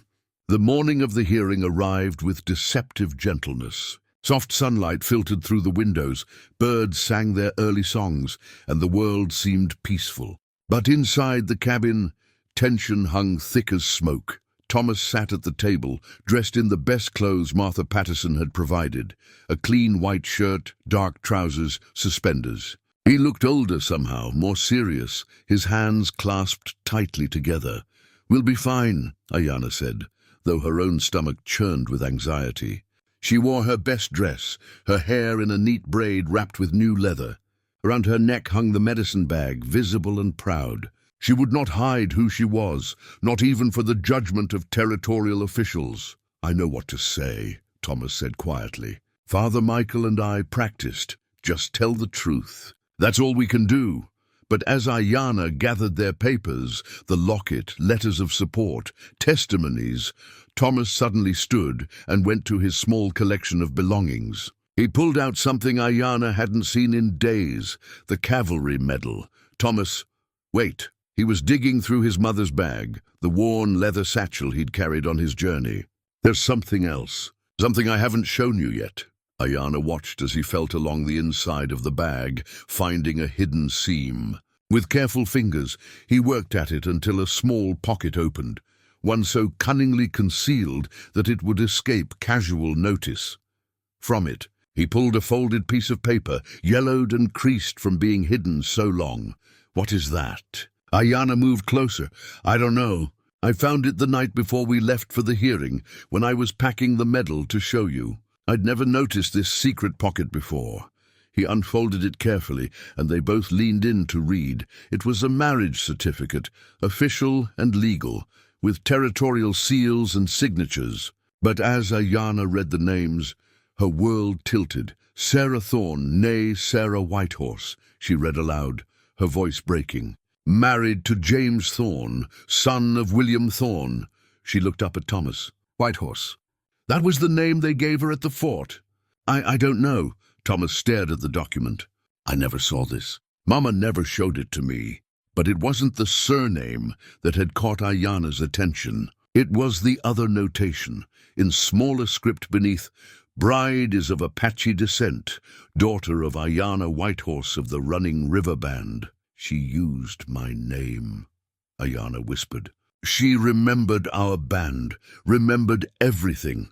Thomas was still reading, his finger tracing the words. Born 1847, village of Running River, taken in raid 1855, raised at Fort Thorne under supervision of cavalry scout William Thorne. His voice grew stronger. Look, there's more. It says she and James Thorne were married in 1867 when she turned 20. 12 years after the raid, Aiyana calculated. She would have been of age, and it says, Thomas's eyes widened, it says James Thorne claimed her as his intended from age 15, that he protected her from his father's abuse, that he waited until she was of legal age to marry her properly. The implications were staggering. This wasn't a forced marriage, not quite. This was something more complex. A young man protecting a captive girl, waiting for her, choosing her despite his father's cruelty. Your father wasn't like his father, Aiyana said slowly. He was different. Mama said that. She said Papa was good, that he loved her. Thomas's hands shook as he held the certificate. She said he died protecting her. From his own father? Thomas nodded. She never told me the details. Just that grandfather William was cruel, that he hurt her and that Papa stood between them. That's how he died, protecting her from his father's rage. Aiyana felt the complexity of the story wash over her.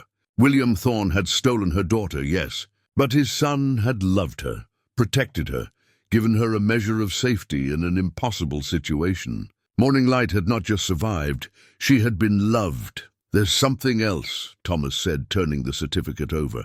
On the back, in a different hand, feminine, educated, was a note. To my son Thomas, Aiyana read. This certificate proves your heritage. You are the grandson of Aiyana Whitehorse, my beloved mother, whom I believed lost forever. You are Apache through me, through my blood and my love. If I should die before finding her, show her this. Prove our connection. Tell her I never forgot. Tell her I loved her every day of my life. Tell her I'm sorry I couldn't find my way back. Your loving mother, Sarah. The words blurred as Aiyana's eyes filled with tears. Her daughter had known, had remembered, had tried to find her way back. She wanted me to prove it, Thomas said, his own voice thick with emotion. She knew people might not believe, might not understand. So she kept this, hidden where no one would find it unless they needed to. This changes everything, Aiyana breathed. This is legal proof of your lineage, of my right to you. They can't dispute an official document, but as she studied the certificate more closely, something else caught her attention. The witness signatures at the bottom, one was William Thorne as expected, but the other made her pause. Michael Harrison, she read aloud. Territorial official. Harrison? Thomas's eyes went wide. Like Mr. Harrison who came to investigate? It must be a relation. Father perhaps, or uncle. Aiyana's mind raced. The official, who was trying to take Thomas away, had a family member who'd witnessed his parents' marriage, who had known about Sarah's Apache heritage, who had signed a legal document acknowledging it.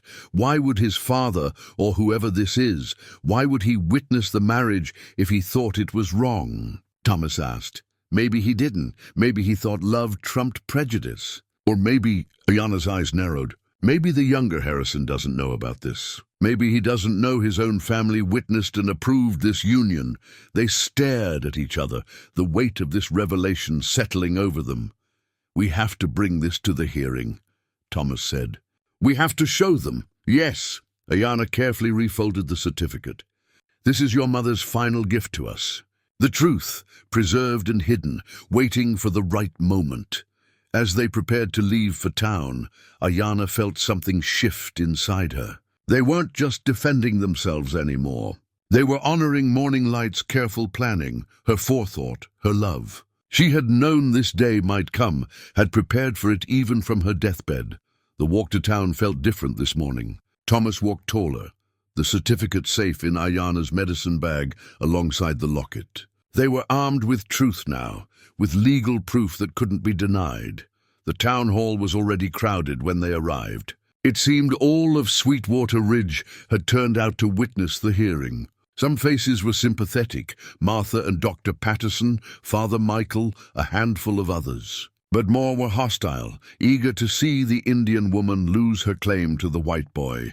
Mr. Harrison was there, looking official and severe. He nodded curtly when they entered but didn't approach. The territorial judge sat at a raised table, shuffling papers, looking bored with the proceedings before they even began.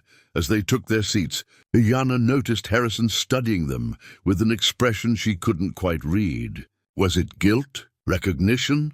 She couldn't tell. Father Michael leaned over. "Are you ready?" "We are." Aiyana patted her medicine bag. "We have something that will change everything." "What?" "You'll see."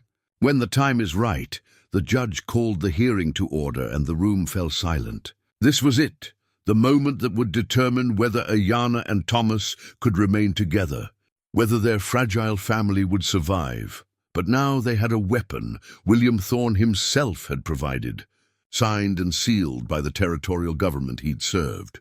The irony was not lost on Aiyana. The destroyer had unknowingly given them the means to preserve what he'd tried to obliterate. As the proceedings began, she felt Morning Light's presence strongly, as if her daughter stood beside her, guiding her, protecting the son she'd sent on this impossible journey.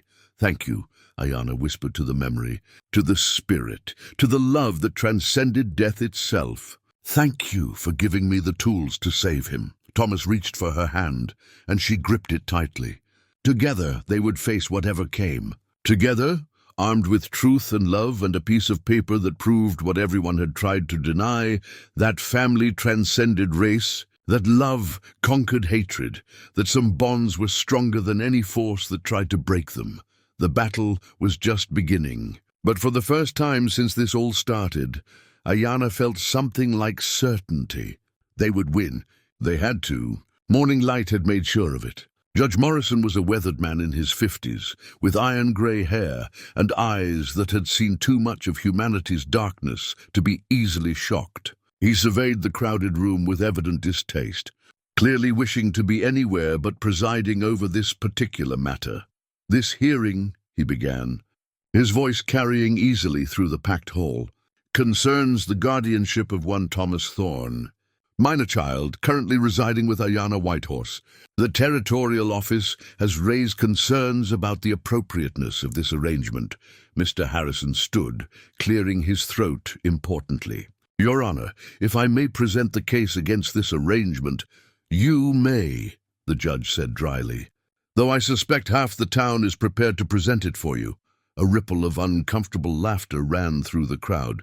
Harrison's face reddened, but he pressed on. "The facts are simple, Your Honor. Mrs. Whitehorse is a full-blooded Apache Indian. Young Thomas is a white child of good family. The territorial statutes are clear about the proper upbringing of white children. They should be raised in Christian households, educated in civilized ways, and prepared for productive citizenship. And you contend Mrs. Whitehorse is not providing this?" Judge Morrison asked. "I contend that no Indian woman can properly raise a white child. The boy should be placed in an orphanage where he can be properly educated and prepared for life among his own kind." Aiyana felt Thomas stiffen beside her, but she squeezed his hand, keeping him calm. "The time would come, Your Honor." Father Michael stood. "I must object to this characterization. I'm the boy's religious instructor, and I can testify that he is receiving excellent Christian education. His knowledge of Scripture exceeds that of many adults in this community." "The boy's been brainwashed," Samuel Brooks called from the back. "She's teaching him savage ways, Indian superstitions. He speaks their heathen language." "Order." The judge's gavel came down sharply. "This is a legal proceeding, not a town hall argument. Mr. Brooks, another outburst, and you'll be removed." He turned back to Harrison. "Do you have evidence of neglect or abuse?" "Not in the traditional sense, Your Honor, but cultural corruption is a form of abuse. The boy is being raised to reject his white heritage, to embrace Indian ways that have no place in modern society." Dr. Patterson stood, his medical bag in hand. "Your Honor, may I speak as the boy's physician?" "Proceed, Doctor." When Thomas arrived in Sweetwater Ridge, he was half-starved, suffering from exposure, and in grave danger. Mrs. Whitehorse saved his life. Under her care, he has gained healthy weight, recovered completely, and shows no signs of physical or emotional abuse. In fact, I've rarely seen a child so well-adjusted and cared for. Physically healthy, perhaps, Harrison argued. But what about his soul? His identity? He's being taught to hate his own race. That's a lie. Thomas jumped to his feet, his voice ringing through the hall. She's teaching me to love both sides of my heritage. My mother was Apache. That makes me Apache too. I'm not learning to hate anyone. I'm learning who I really am. The crowd erupted in murmurs. Judge Morrison's gavel fell again. Young man, you'll have your chance to speak. Sit down. Thomas obeyed, but his outburst had shifted something in the room. Some faces that had been hostile now looked thoughtful. Others grew angrier. Martha Patterson stood next. Your Honor, I've visited the White Horse home many times. The boy is clean, well-fed, properly dressed, and happy. He helps with chores, studies diligently, and shows more maturity than children twice his age. Whatever Mrs. Whitehorse is doing, it's working. The issue isn't whether she's adequate, Harrison insisted. It's whether she's appropriate. The law exists to protect white children from being raised outside their culture. Whose culture? Judge Morrison asked sharply. The boy's mother was Apache, according to the preliminary documents. That makes him of mixed heritage, does it not? The mother was raised white, Harrison said quickly. She married a white man, took a white name. Whatever her birth circumstances, she chose civilization. Did she? Aiyana stood, her voice calm but carrying power. Or did she have civilization forced upon her? The judge studied her. You'll have your turn to speak, Mrs. Whitehorse. I know, Your Honor, but I want to make something clear. My daughter, Thomas's mother, was 8 years old when she was torn from my arms. She didn't choose anything. She survived. And she never forgot who she was, where she came from, or the mother who loved her. Your alleged daughter, Harrison corrected. We have only your word that this relationship exists. No, Aiyana said quietly. We have much more than that. She reached into her medicine bag and pulled out the locket first. This locket belonged to my daughter. I gave it to her on her 7th birthday. Inside is her photograph and an inscription to me. Thomas carried it from Fort Benson because his mother told him to find his grandmother, Aiyana. She passed it to the judge, who examined it carefully. This establishes a claim, but hardly proof positive. Then perhaps this will suffice. Aiyana produced the marriage certificate, still folded. This is the official marriage certificate of Sarah and James Thorne. It identifies Sarah as Apache, daughter of Aiyana Whitehorse. It was witnessed by, she unfolded it slowly, letting the suspense build, by William Thorne and Michael Harrison, territorial official. The room exploded into noise. Harrison's face went white. The judge held up his hand for silence while examining the document. Mr. Harrison, he said slowly. Is Michael Harrison a relation of yours? My father, Your Honor, Harrison stammered. But I had no knowledge of this document. Your father witnessed a marriage between a white soldier and an Apache woman, the judge said, and officially recorded her heritage. This is a legal document, properly sealed and filed with the territorial government. It changes nothing, Harrison tried to argue, though his confidence had evaporated. The boy is still... The boy, Judge Morrison cut him off, is the legal grandson of this woman. That is indisputable, according to a document your own father witnessed. He looked at Aiyana with new respect. You've presented a strong case, Mrs. Whitehorse. There's more, Your Honor. Thomas stood again, more composed this time. May I speak? The judge nodded. Proceed. Thomas walked to the front, standing straight and proud. My name is Thomas Thorne. My mother was Sarah Thorne, born Morning Light of the Apache people. My father was James Thorne, a good man who loved my mother and protected her from his own father's cruelty. James Thorne died defending my mother from William Thorne's violence. The crowd was silent now, hanging on every word. William Thorne was a monster. Thomas continued, his voice steady. He beat my mother. He called her savage. He tried to destroy everything that made her who she was. But she survived him. She kept her spirit, her heritage, her love alive. And when she was dying, she sent me to find the one person she trusted most in the world, her mother. My grandmother. He turned to face Aiyana, his eyes shining. Grandmother Aiyana didn't just take me in out of duty. She didn't just feed and shelter me. She gave me back my mother's heritage. She taught me who I am, both sides of me. She taught me that I don't have to choose between being Apache and being white. I can be both. I can honor both. The boy's confused, someone called from the crowd. I'm not confused, Thomas said firmly. I'm more certain than I've ever been. This is my home. This is my family. And no law that says I can't be with my own grandmother is a just law. Judge Morrison leaned back, studying the boy. How old are you, son? 10, Your Honor, nearly 11. Old enough to know your own mind on some matters. The judge looked at the certificate again, then at Aiyana. Mrs. Whitehorse, I have questions for you. Of course, Your Honor. Can you prove beyond doubt that you are the mother of Sarah Thorne? I can testify to it under oath, Your Honor. I can describe birthmarks, childhood incidents, details only a mother would know. That won't be necessary, the judge interrupted. Father Michael, you've examined this situation closely. Do you believe this woman is the boy's grandmother? Father Michael stood. I do, Your Honor, without question. The resemblance is remarkable. The way they interact, the history they share, this is a true family bond. And you believe the boy is being properly cared for? I believe he's being loved, educated, and raised with strong moral values. He knows the Bible as well as any child in this territory. He's learning practical skills, medicine and healing. He's becoming a fine young man, Judge Morrison nodded slowly. Mr. Harrison, you've argued that Indian culture is inherently damaging to white children. Can you provide evidence of specific harm? Harrison floundered. The evidence is in the principle, Your Honor. Everyone knows is not evidence. Has this boy been harmed in any measurable way by Mrs. Whitehorse's care? He speaks Apache, Harrison said weakly, so he's bilingual. That's hardly harmful. The judge's tone was growing sharper. Has he been physically abused, neglected, denied education or proper care? No, but has he been prevented from practicing Christianity or learning about his white heritage? Not that we can prove, but the principle, Judge Morrison said coldly, appears to be nothing more than prejudice dressed up as law. He looked out at the crowd. I want to be clear about something. This hearing was called because some in this community are uncomfortable with an Apache woman raising a white child. But discomfort is not a legal argument. He turned back to the certificate. This document proves beyond doubt that Thomas Thorne is the grandson of Aiyana Whitehorse.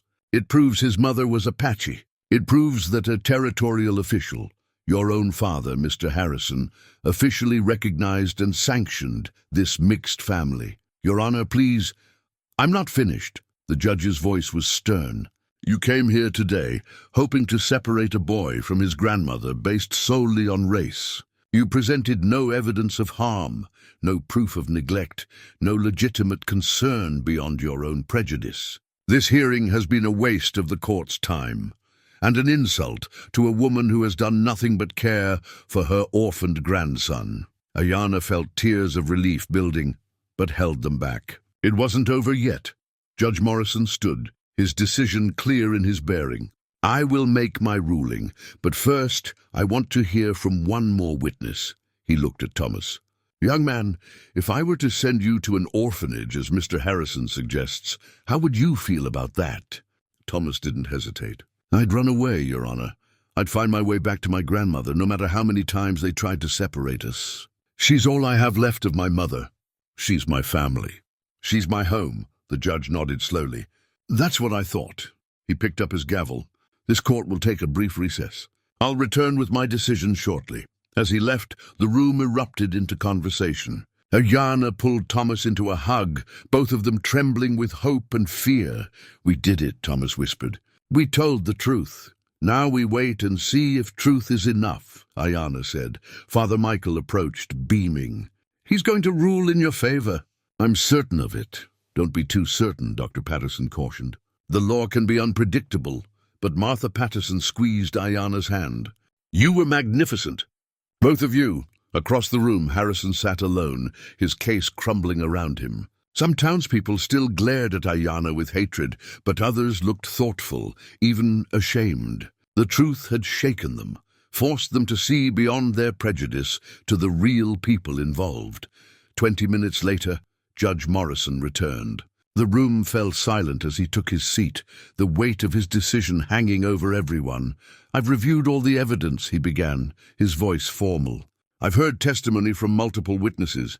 I've examined the legal documents and considered the arguments presented by both sides." Aiyana held her breath. Thomas gripped her hand so tightly it hurt. "It is the finding of this court," the judge continued, "that the concerns raised by the territorial office are without merit." A gasp ran through the crowd. Harrison half rose from his seat, his face purple with rage. "The evidence clearly establishes that Thomas Thorne is indeed the grandson of Aiyana Whitehorse through his mother, Sarah Thorne, née Morning Light. The marriage certificate, properly witnessed and filed with the territorial government, confirms this bloodline beyond any reasonable doubt." Judge Morrison's gaze swept the room. "Furthermore, all testimony indicates that the child is being well cared for, properly educated, and is thriving under Mrs. Whitehorse's guardianship. The boy himself has expressed his clear desire to remain with his grandmother, and at his age, such wishes carry weight with this court." He paused, letting his words sink in. The territorial statutes regarding the placement of white children were designed to protect orphans from genuine harm and neglect. They were not designed to separate blood relatives based solely on racial prejudice. To rule otherwise would be to violate the very principles of family and kinship that our laws are meant to uphold. The judge's gavel came down with finality. "Therefore, it is the ruling of this court that Thomas Thorne shall remain in the legal custody and guardianship of his grandmother, Aiyana Whitehorse. This custody is recognized as permanent and binding unless evidence of actual harm or neglect is presented to this court. Mr. Harrison, your petition is denied." The room erupted. Some cheered, others protested angrily, but Aiyana heard none of it. She pulled Thomas into her arms, both of them crying with relief and joy. They had won. Against all odds, truth had prevailed. Father Michael was beside them, offering a blessing. Dr. and Martha Patterson embraced them both. Even some of the townspeople who had been uncertain approached to offer congratulations, but Harrison wasn't finished. He stood, his voice cutting through the celebration. "Your Honor, I must protest. This decision sets a dangerous precedent. It opens the door for Indian influence over white children throughout the territory." Judge Morrison's eyes went cold. "Mr. Harrison, this decision acknowledges the rights of a grandmother to care for her orphaned grandson. If you find that dangerous, then I suggest you examine your own heart, not my ruling." "I will appeal this decision," Harrison threatened. "You may certainly try," the judge said calmly. "But I doubt the territorial Supreme Court will look favorably on an appeal based solely on racial prejudice, especially when contradicted by documents your own father witnessed and signed." He gathered his papers. "This hearing is concluded." As people filed out, some still muttering darkly, Aiyana and Thomas remained in their embrace. The battle was over.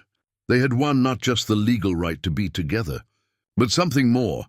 The official recognition of their family, the validation of their bond. "We can go home now," Thomas said, his voice muffled against her shoulder. "Really home, forever?" "Yes," Aiyana whispered. "Forever."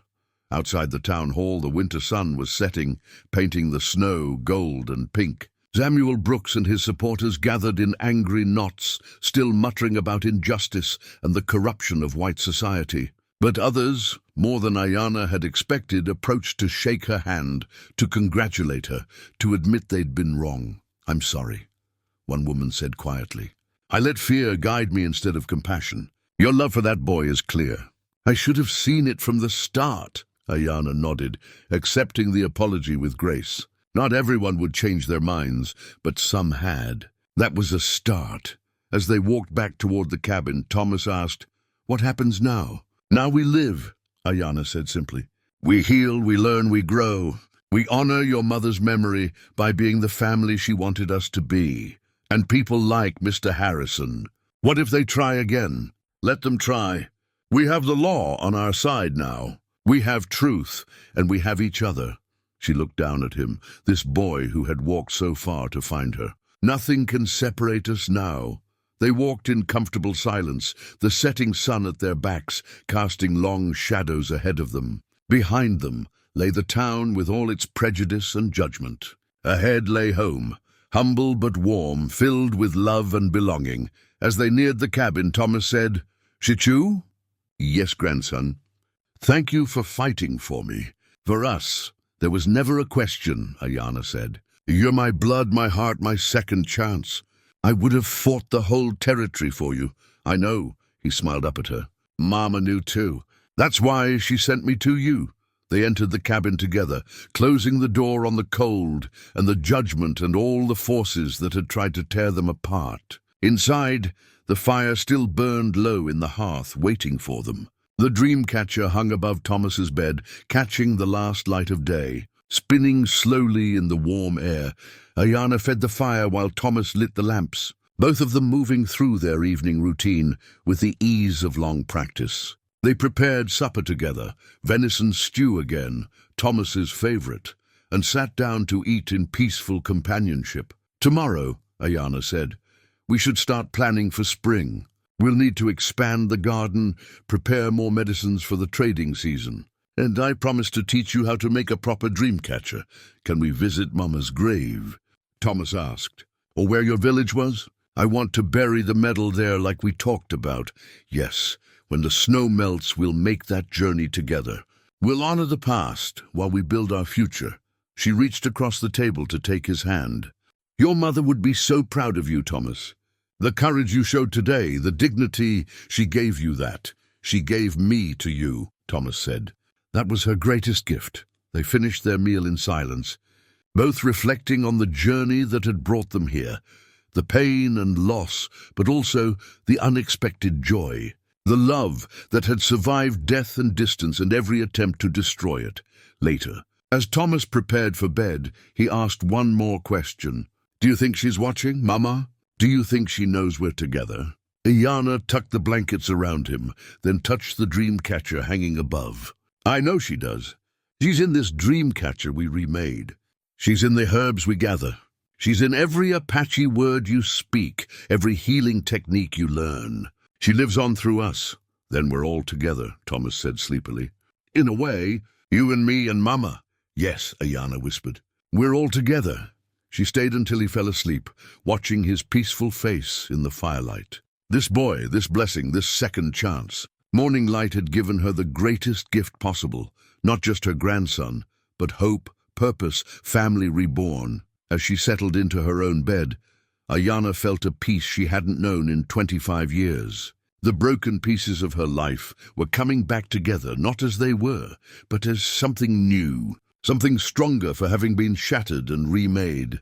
Outside, the winter night was clear and cold. Stars blazed in the black sky, and somewhere in that vast darkness, Aiyana imagined her daughter's spirit watching over them, finally at rest knowing her son was safe, loved, home. "Thank you," Aiyana whispered to the darkness, to the stars, to the daughter she'd lost and found again through this precious boy. "Thank you for trusting me with him. I won't let you down." The fire crackled softly. The dream catcher spun in the warm air, catching dreams and letting only good ones through. And in the quiet cabin on the edge of Sweetwater Ridge, a grandmother and grandson slept peacefully, their family secured, their love recognized, their future finally certain. The victory should have brought peace. For 3 days after the hearing, Aiyana and Thomas lived in a state of cautious joy, believing the worst was behind them. They celebrated quietly. Thomas helped bake bread. They told stories late into the night, and the cabin felt warmer than it had in years. But on the 4th morning, that fragile peace shattered. Aiyana woke to the sound of horses and angry voices. She moved to the window and felt her blood turn cold. At least 20 men on horseback surrounded the cabin, led by Samuel Brooks. They carried torches despite the early hour, and their faces were twisted with rage. "Thomas," she called quietly, urgently, "wake up. We have trouble." The boy sat up immediately, alert from months of learned vigilance. "What's wrong?" "Get dressed, quickly, stay away from the windows." A fist pounded on the door, making them both jump. Samuel's voice rang out, slurred with drink but no less dangerous. Come out, Aiyana. Time to settle this properly. What do they want? Thomas whispered, his face pale. Nothing good. Aiyana's mind raced. The hearing had been legal, official, binding. But mob justice had never concerned itself with such niceties. She went to the door but didn't open it. What do you want, Samuel? Justice, someone yelled. Real justice, not that judge's corruption. The judge made his ruling, Aiyana called back. It's over! It ain't over, Samuel shouted. Harrison's preparing an appeal, but we ain't waiting. That boy belongs in an orphanage, and you belong... He paused, and Aiyana could hear the ugly smile in his voice. Well, you belong somewhere else entirely. Threats. They were making threats, and she had a 10-year-old boy to protect. Aiyana looked around the cabin desperately. Her medicine supplies, her herbs, Thomas's few possessions, everything she owned was here. But none of it mattered if they couldn't survive the next hour. I have a gun, she lied, hoping they'd believe it. Rough laughter answered her. You ain't gonna shoot 20 men even if that's true. Come out peaceful-like, and we'll just take the boy. Make this difficult, and things could get ugly. Thomas moved beside her, carrying something wrapped in cloth, her old hunting knife, the one her husband had given her decades ago. She'd almost forgotten she had it. I'm not going anywhere with them, he said firmly, despite the fear in his eyes. I know, child. She took the knife, touched by his attempt to arm them. But we need a better plan than fighting. There's the root cellar, Thomas suggested. We could hide. They know about it. Every cabin has one, Aiyana thought frantically. The mob wouldn't wait much longer. Already she could hear them getting restless, emboldened by drink and group mentality. Then inspiration struck. The eagle feather, she said. Get it, quickly. Thomas understood immediately. He ran to the shelf where Aiyana kept her most sacred items and retrieved the ceremonial eagle feather she'd been saving, the one that proved his Apache lineage, the one she'd planned to present at the hearing before the certificate had made it unnecessary. What are you going to do? He asked. Something I should have done from the start. She took the feather, feeling its power, its weight of tradition and authority. Sometimes you fight prejudice with truth. Sometimes you fight it with something they can't dismiss. She opened the door, just a crack, the feather held high in her hand. The morning sun caught it, making it seem to glow. This feather, she announced, her voice carrying with the force of years of healing, of teaching, of commanding respect, represents the authority of the Apache people. It represents Thomas's rightful heritage, blessed by spirits your Christian God himself created. Some of the men shifted uncomfortably. Superstition ran deep, even in the most hardened hearts. You want to take this boy from his blood family? Aiyana continued. Then you'll have to face not just the law of this territory, but the judgment of powers older than your churches, older than your towns, older than anything you understand. That's heathen talk, Samuel blustered. But his voice wavered slightly. Is it? Aiyana stepped fully into the doorway now, fearless. Your own priest testified that this boy belongs with me. Your own judge ruled in our favor. Even Harrison's father recognized our bond as sacred and legal. What gives you the right to overturn all that? The right of white men to protect white children. Someone yelled. This child is not white, Aiyana said clearly. He is Apache through his mother. The law has recognized it. God has blessed it. And if you persist in this madness, you'll answer for it, not just to territorial authorities, but to whatever judgment awaits men who tear families apart. The threat, both legal and spiritual, hung in the air. Some of the men were already looking uncertain. They'd come drunk and angry, but faced with calm authority and the invocation of forces beyond their understanding. Doubt crept in. Then Father Michael's voice cut through the tension. What in God's name is happening here? The priest emerged from the morning mist, followed by Dr. Patterson and, to Aiyana's surprise, Judge Morrison himself. Behind them came Martha Patterson and several other townspeople, those who had supported Aiyana at the hearing. This is not your concern, Father, Samuel growled. A mob threatening a woman and child? That's everyone's concern. Father Michael positioned himself between the mob and the cabin. Judge Morrison, what can be done about this? Quite a bit, actually. The judge's voice was cold as ice. What I see here is conspiracy to kidnap, terroristic threatening, and contempt of court.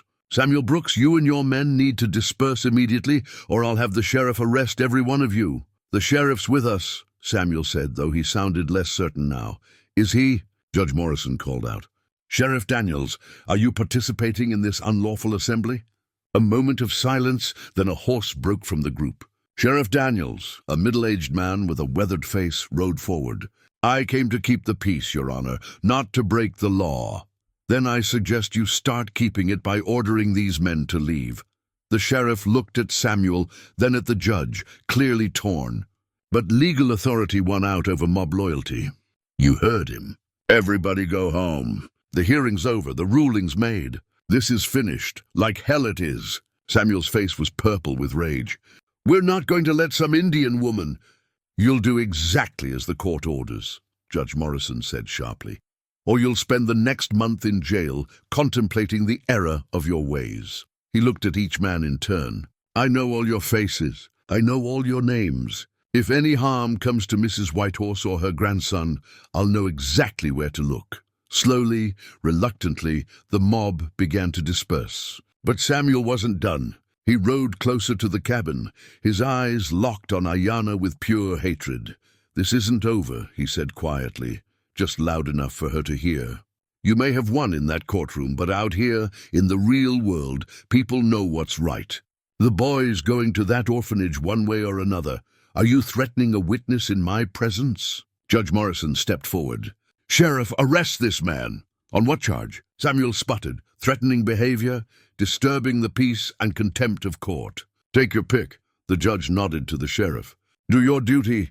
The sheriff, perhaps relieved to have clear direction, moved to comply. Samuel's bravado crumbled. You can't do this. I have rights. So does Mrs. Whitehorse. So does that boy. Rights you were about to violate. The judge watched as the sheriff placed Samuel in irons. You'll spend 3 days in jail thinking about what rights actually mean. As Samuel was led away, still protesting, the remaining men scattered quickly. Within minutes, only allies remained. Father Michael, the Pattersons, Judge Morrison, and the sheriff. Are you all right? Martha asked, hurrying to Aiyana's side. We're fine. Aiyana's legs felt weak now that the danger had passed. Thomas emerged from the cabin, still clutching the eagle feather. Judge Morrison looked at them both with something like admiration. That was brave, Mrs. Whitehorse. Foolish, perhaps, but brave. I had no choice. They would have taken him. They would have tried. The judge's expression hardened. But this demonstrates exactly what I feared. The prejudice runs deep here. You and the boy may face more incidents like this. Then we'll face them, Aiyana said firmly, perhaps not alone. Dr. Patterson stepped forward. Martha and I have been discussing this. We have an extra room in our house. If you'd feel safer staying with us for a while, we're not leaving our home, Thomas said before Aiyana could respond. They don't get to drive us away. The boy has spirit, Father Michael said with approval. But caution is also wise. Aiyana considered the offer. Part of her wanted to refuse out of pride, to prove they couldn't be intimidated. But another part, the part that had survived 25 years of hardship and loss, knew that accepting help wasn't weakness. We appreciate the offer, Doctor, she said carefully. But this is our home. Thomas is right. We can't let them drive us from it. However, she looked at Father Michael and the judge. If you could arrange for some protection, perhaps regular visits from the sheriff, it would ease my mind. I'll see to it personally, Sheriff Daniels promised. I should have put a stop to this nonsense earlier. I'm sorry I didn't. You stopped it when it mattered, Aiyana said. That's what counts. As the group began to disperse, promising to check on them regularly, Judge Morrison pulled Aiyana aside. Mrs. Whitehorse, I want you to understand something. My ruling was legally sound, but it won't change hearts overnight.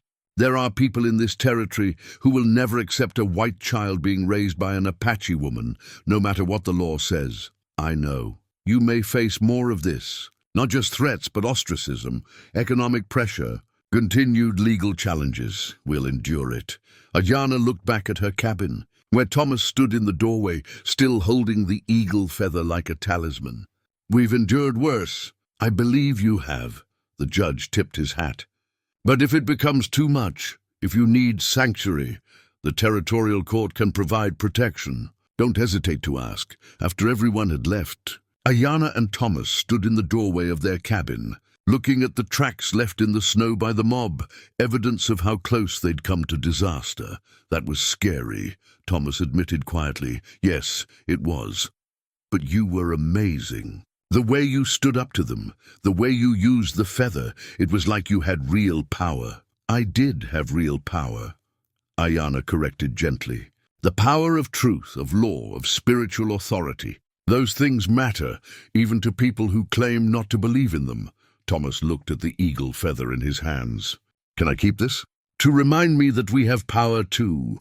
It's yours. You're Apache, after all. You have every right to carry the symbols of our people. They went back inside, and Thomas placed the feather on the shelf next to the dream catcher and the medicine bag. 3 artifacts of their heritage, their family, their survival. As Aiyana prepared breakfast, her hands still shaking slightly from the morning's events, she realized something important. The legal battle might be over, but the real fight, for acceptance, for peace, for the right to live without fear, was just beginning. Shichu. Thomas's voice broke into her thoughts. Yes?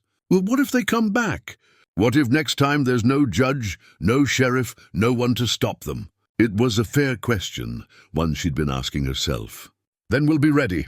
We'll have a plan, supplies, people we can trust. We'll never be caught off guard again. You mean we'll prepare for war? The word hung heavy between them. War. It seemed too big, too violent for what they were. Just a grandmother and grandson trying to live in peace. But maybe that's what it was. Maybe peace itself had to be fought for, defended, earned again and again. Not war, Aiyana said carefully. Defense, protection, we're not trying to hurt anyone. We're just trying to survive. Isn't that what everyone in a war says? His wisdom, his ability to see complexity, still surprised her. You're right. Everyone believes they're defending something. But some causes are just, and some aren't. Ours is just. We have every right to be a family. But they don't see it that way. No, they don't, and that's the tragedy. Aiyana served the breakfast, simple cornmeal mush with honey. Some people, Thomas, will never see past their fear and hatred. The best we can do is live well despite them, love each other despite them, and hope that slowly, one person at a time, hearts change. They ate in contemplative silence, each processing the morning's terror and triumph. The sun was fully up now, streaming through the windows, making the cabin feel safe and warm again. But the shadow of the mob lingered, a reminder that safety was temporary, that vigilance was necessary. After breakfast, Thomas helped Aiyana secure the cabin better, checking the lock on the door, making sure the windows latched properly, moving supplies to places where they could be quickly accessed if they needed to flee or defend themselves. As they worked, Aiyana taught him about preparedness, about reading danger signs, about survival strategies she'd learned the hard way. It wasn't the lesson she wanted to teach. She wanted to teach healing and peace and love. But reality demanded these harder lessons too. I wish it could be different, Thomas said as they finished. I wish people could just let us be happy. So do I, child. So do I. Aiyana hugged him close. But wishing doesn't change the world. Only living does. We live our truth. We love each other. And we don't let their hatred make us hateful in return. That's how we win. By being better than they are. By being ourselves, fully and proudly, no matter what they say or do. Thomas nodded, absorbing this wisdom. Then a thought struck him. The feather worked, didn't it? When you held it up, they were afraid. Some of them were. Fear of the unknown, of spiritual forces they don't understand. It gave us an edge. Then we should use that. Use their fear against them. Aiyana pulled back to look at him. That's a dangerous path, grandson. Using fear as a weapon, that's what they do. We need to be different. But if it keeps us safe, at what cost? Your mother survived William Thorne's cruelty without becoming cruel herself. She kept her spirit, her kindness, her humanity. We must do the same. Aiyana touched his face gently. Yes, we'll use every tool we have to protect ourselves. But we won't become the monsters they claim we are. We won't let their fear turn us into something ugly. Thomas considered this, then slowly nodded. You're right. Mama wouldn't want that. No, she wouldn't. Aiyana smiled. She sent you to me because she trusted me to raise you well, to teach you both strength and compassion. I won't fail her in that. The rest of the day passed quietly. Sheriff Daniels rode by twice to check on them. Father Michael stopped in the afternoon with news that Samuel Brooks was howling in his jail cell, but would be released in 3 days. Several supportive townspeople sent food and messages of encouragement, but Aiyana knew the danger wasn't over. It was just waiting, gathering strength, preparing for another assault. And next time, it might not be so obvious, so easy to defend against. As night fell and they prepared for bed, Thomas asked one final question. Do you think we'll ever feel completely safe here? Aiyana wanted to lie, to promise him that yes, everything would be fine, they'd never face danger again. But she owed him honesty. I don't know, she admitted. But I know this, as long as we're together, as long as we have each other and people who support us, we have a fighting chance. And sometimes that's all anyone gets. He seemed satisfied with that answer. As he climbed into bed beneath the dream catcher and the eagle feather, he looked peaceful despite the day's trauma. Aiyana sat by the fire long after he fell asleep, the hunting knife close at hand, her ears alert for any sound of danger. The legal battle might be won, but the real war for hearts, for acceptance, for the simple right to exist as a family, was far from over. She thought about morning light, about all her daughter had endured and overcome. If Sarah could survive and keep her spirit intact, surely Aiyana and Thomas could do the same. The fire burned low, casting dancing shadows on the walls. In those shadows, Aiyana saw both threats and promises, the darkness that might come for them and the light they would carry against it. They had won a great victory, but she understood now that victory was just the beginning. The real test would be living with that victory, defending it day by day, proving that love was indeed stronger than hate, that family could transcend any boundary society tried to impose, and somehow, despite everything, Aiyana believed they would succeed. Not because it would be easy, but because there was no other choice. Thomas was her grandson, her family, her second chance. And she would defend that truth with every breath in her body, for as long as it took, against whatever came. Outside, the night was peaceful, stars bright in the clear sky.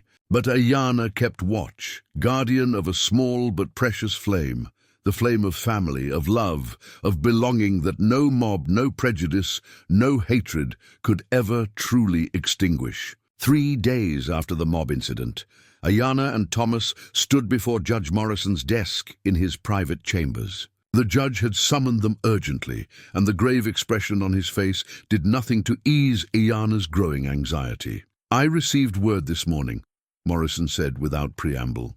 Harrison has filed his appeal to the Territorial Supreme Court. But there's more. He's brought in outside attorneys, influential men from the capital. They're arguing that my ruling sets a dangerous precedent for Indian guardianship of white children across the territory. Aiyana felt Thomas tense beside her. What does that mean for us? She asked. It means this has become bigger than just your family. It's become a test case. The judge leaned back in his chair, looking weary. There are powerful people who see your situation as a threat to the established order. They're pouring resources into overturning my decision. Can they do it? Thomas asked, his voice small but steady. Legally, it would be difficult. The evidence in your favor is overwhelming. But the Supreme Court judges are political creatures. They respond to pressure, to public opinion, to the interests of powerful men.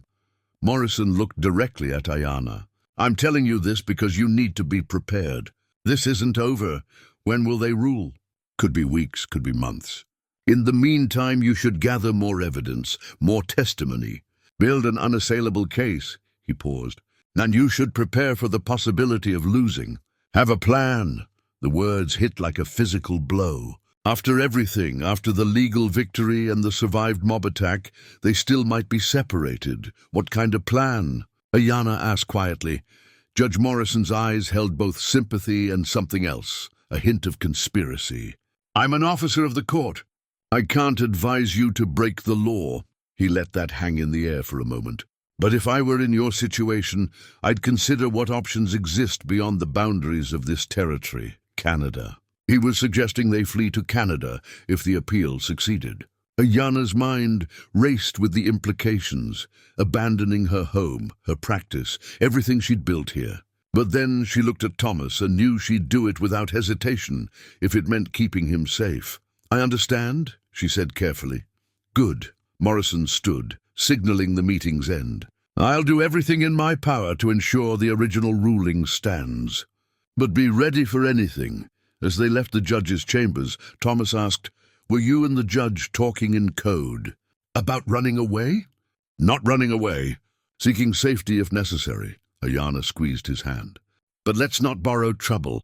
We'll fight the legal battle first." They were halfway down the street when they saw a familiar figure approaching, Mr. Harrison, flanked by two well-dressed men who could only be the attorneys from the capital. Harrison's face twisted with satisfaction when he spotted them. "Mrs. Whitehorse, Thomas, perfect timing." He gestured to his companions. "These are attorneys Bradford and Cole, representing the territorial government's interest in this matter." The older attorney, Bradford, looked at Thomas with cold assessment. "So this is the child at the center of all this trouble." "I'm not trouble," Thomas said, surprising everyone with his boldness. "I'm a boy with his grandmother." "A white boy," Cole corrected, "being raised in primitive conditions by a savage." "That's enough," Aiyana said sharply, pulling Thomas closer. "We have nothing to say to you." "You'll have plenty to say when this reaches the Supreme Court," Harrison said smugly. "We've gathered evidence of your unsuitability, testimony about the heathen practices you've taught the boy, the savage language, the pagan rituals. Those are my culture," Thomas said loudly. "My heritage. You can't take that away from me." "We can and we will," Bradford said coldly. "For your own good, boy. You've been corrupted, but we can fix that. A few years in a proper institution, surrounded by civilized influences. I won't go." Thomas's voice rang out, drawing attention from passers-by. "I'm staying with my grandmother." "You don't have a choice, child," Cole said with false kindness. "The law will decide, and the law favors proper Christian upbringing for white children." "The law already decided," Aiyana reminded them. "Judge Morrison ruled in our favor, a ruling we intend to overturn," Harrison said. "And we have new evidence. Evidence that will prove once and for all that you're unfit." Aiyana felt her heart sink. "What evidence?" Harrison smiled cruelly. "You'll find out at the hearing. But I will say this. We've been investigating your past, Mrs. Whitehorse, and what we've discovered is most interesting." He walked away before she could respond. The attorneys following like predatory birds. Aiyana watched them go, her mind racing. What could they have found? What from her past could they possibly use against her? Thomas looked up at her with worried eyes. "What do they mean? What could they have discovered?" "I don't know," but Aiyana's stomach churned with possibilities. Her time at the village, the massacre, her survival, there was nothing there to hide. But perhaps they'd found people willing to lie, to paint her as dangerous, violent, unsuitable. That evening, Father Michael visited with troubling news. "I've heard what Harrison's planning to present. He's found a soldier, a very old soldier, who claims to have been present at the raid on your village." Aiyana's blood ran cold. "William Thorne is dead." "Who could it be?" "A corporal who served under Thorne. He's prepared to testify that the raid was justified, that your people were hostile savages who attacked settlers. He'll paint you as coming from a violent culture, unfit to raise civilized children." "That's a lie." Thomas burst out. "The soldiers attacked them.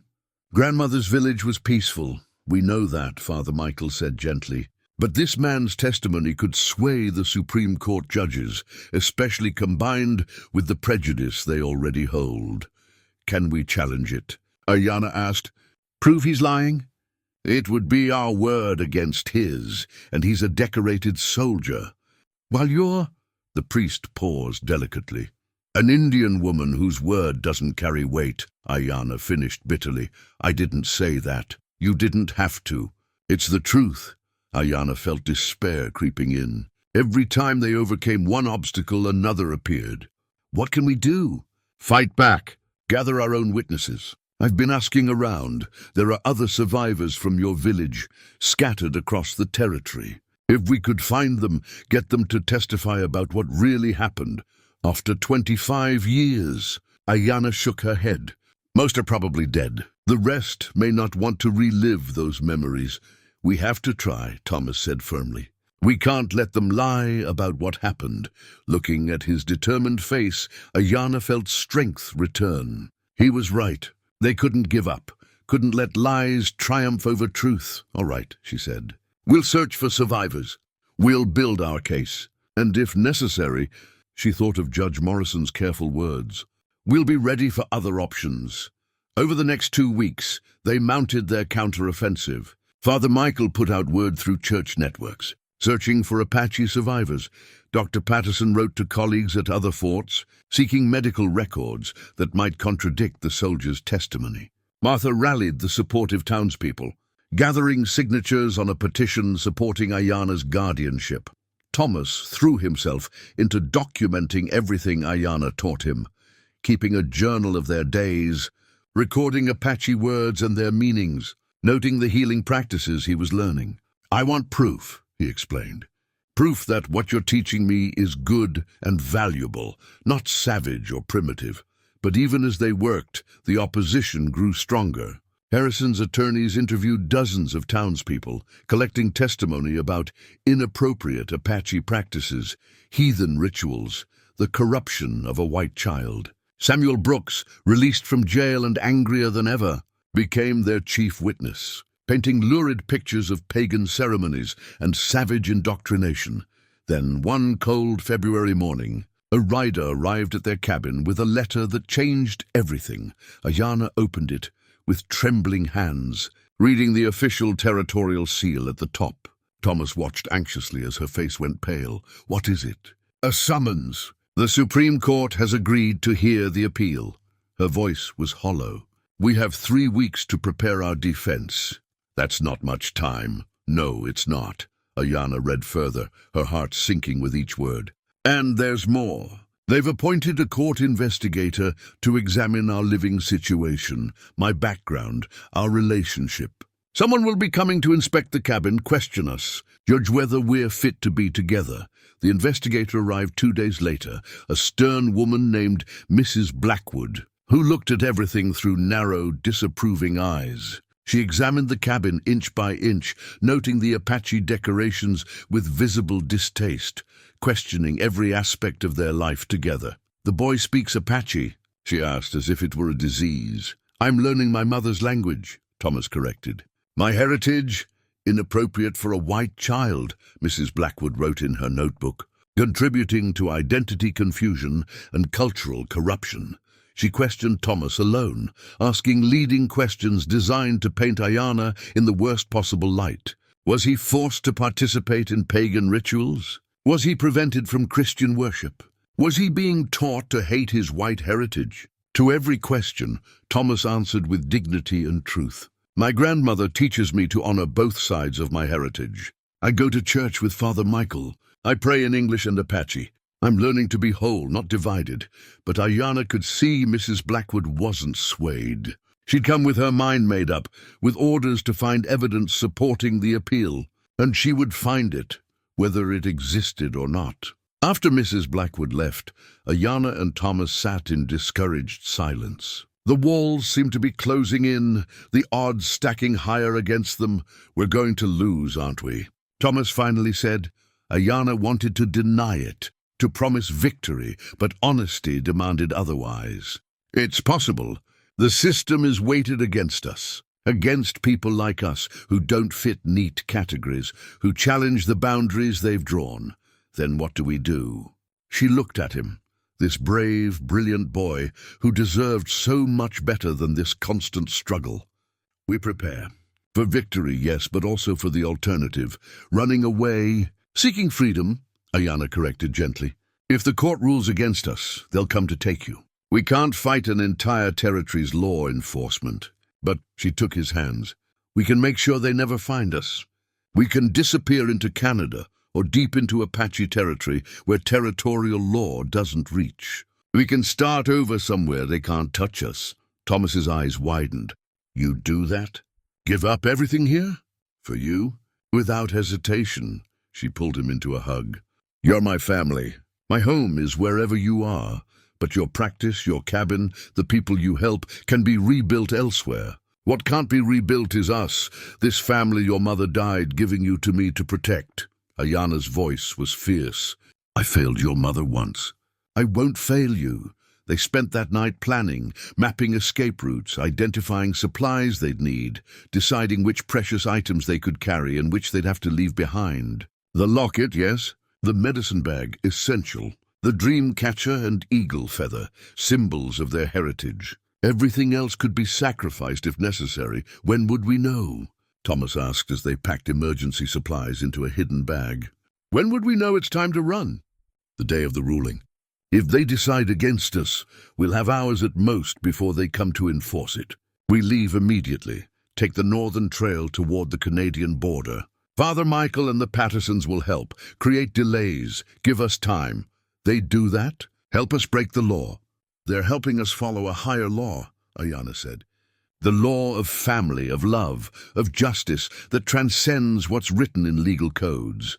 As they finished their preparations, hiding supplies in places they could quickly access, Aiyana felt a strange calm settle over her. They had a plan. Win or lose in court, they wouldn't be separated. One way or another, they would stay together. But Thomas was troubled. "I don't want to be a fugitive. I don't want you to be either. Neither do I, but I want to be your grandmother more than I want to be comfortable or safe or legal." She cupped his face. "Your mother sent you to me with her dying breath. That's a sacred trust. I'll honor it no matter what it costs, even if it means giving up everything." "You are everything," Aiyana said simply. "Everything else is just details."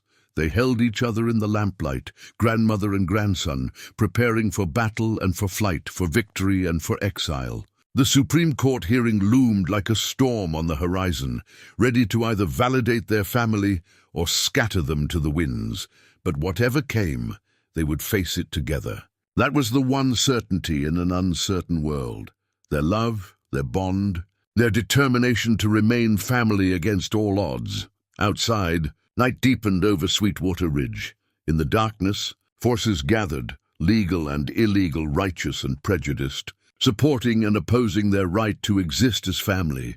The final battle was coming, and Aiyana knew it would determine not just their fate, but set precedent for countless families like theirs throughout the territory. She touched the medicine bag at her throat, feeling the locket inside, feeling her daughter's presence.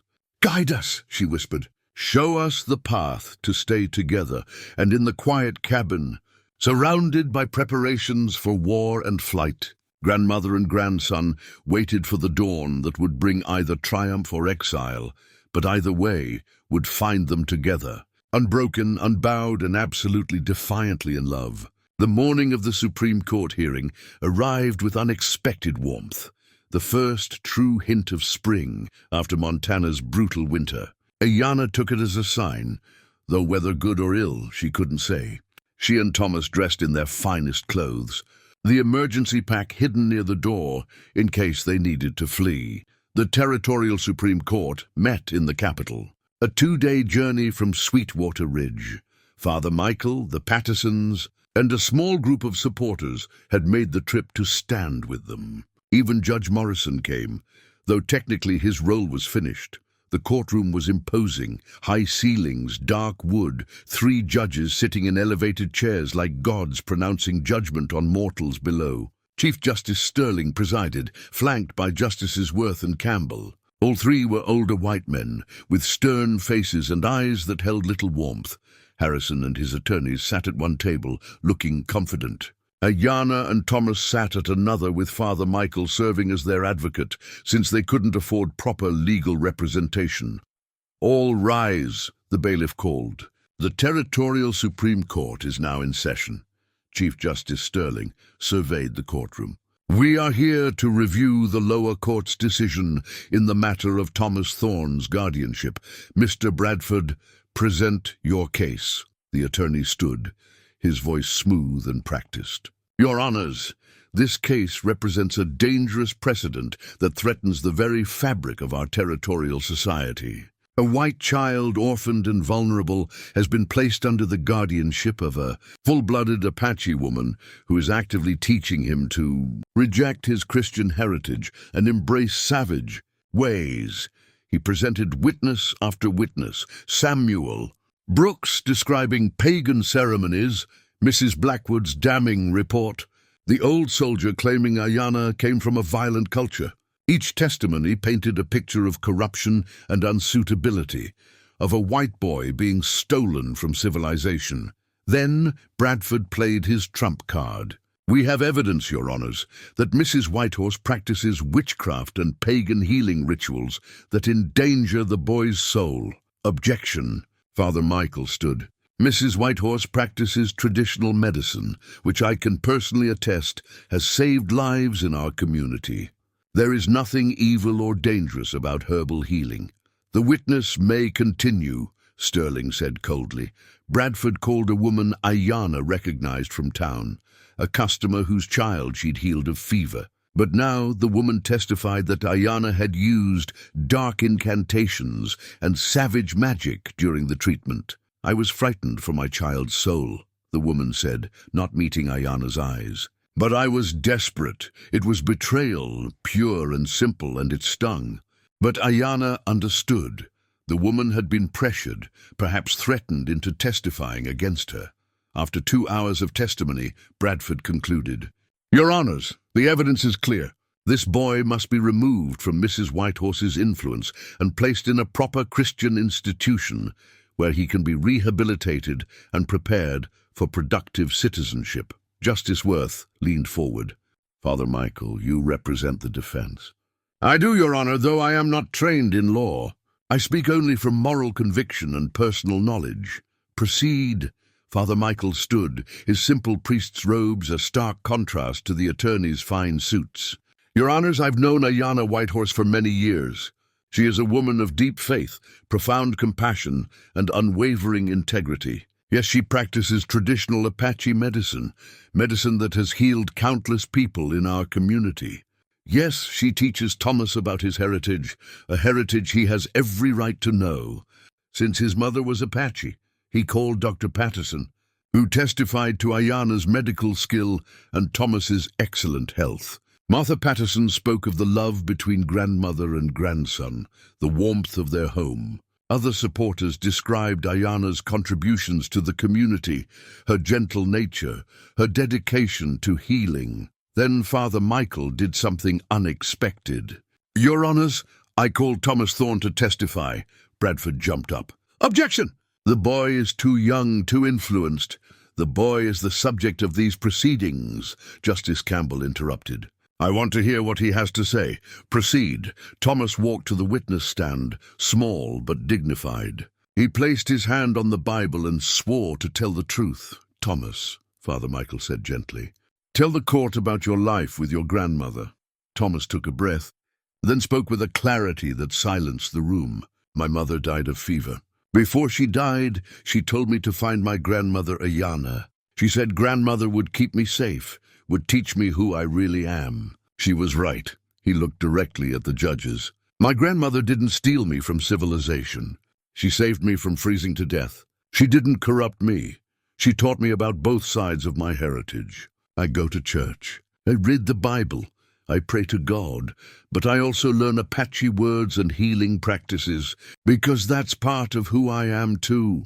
The boy has been brainwashed, Bradford muttered. I haven't been brainwashed. Thomas's voice rang out. I've been loved.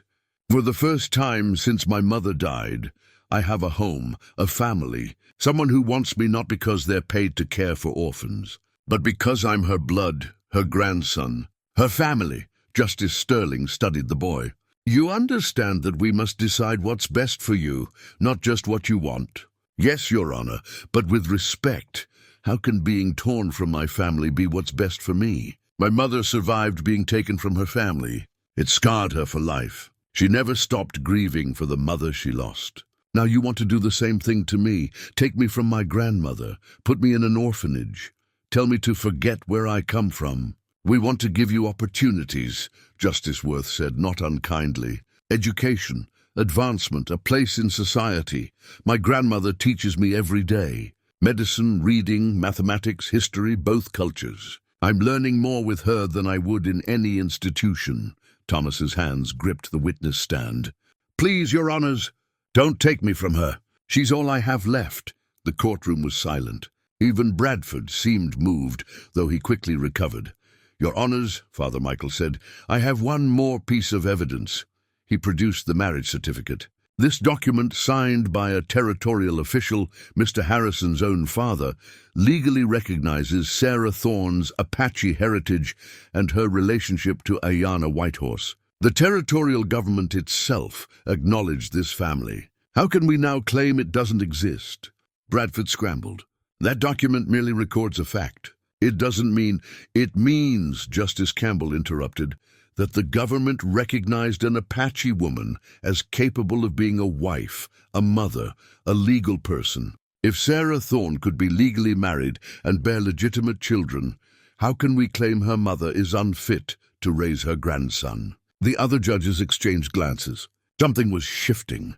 Chief Justice Sterling called for a recess. The judges retired to their chambers, while everyone else waited in agonizing suspense. Aiyana held Thomas's hand, both of them shaking. Did I do okay? Thomas whispered. You were perfect, Aiyana said, tears in her eyes. Your mother would be so proud. An hour passed. Then another. The waiting was torture. Finally, the bailiff called them back. The three judges returned, their faces unreadable. Chief Justice Sterling cleared his throat. This court has carefully considered all evidence and testimony. This is a complex case touching on issues of race, family, culture, and the rights of children. We are aware that our decision will set precedent for the entire territory. Aiyana's heart pounded so hard she thought it might burst. The original court found that Thomas Thorne is the legal grandson of Aiyana Whitehorse, and that she is providing adequate care. The appellants argue that despite this, the cultural difference makes her unsuitable. Please, Aiyana prayed silently, please. However, Sterling continued, we find that blood relationship, legal recognition, and demonstrated competent care outweigh abstract concerns about cultural differences. The law recognizes family bonds, and those bonds do not cease to exist because they cross racial lines. Hope surged through Aiyana. Furthermore, Justice Campbell added, the boy himself has expressed clear preference for remaining with his grandmother. While a child's wishes are not determinative, they carry weight, especially when supported by evidence of genuine family bonds and adequate care. Therefore, Chief Justice Sterling concluded, this court affirms the lower court's ruling. Thomas Thorne shall remain in the legal custody and guardianship of his grandmother, Aiyana Whitehorse. This custody is permanent and binding.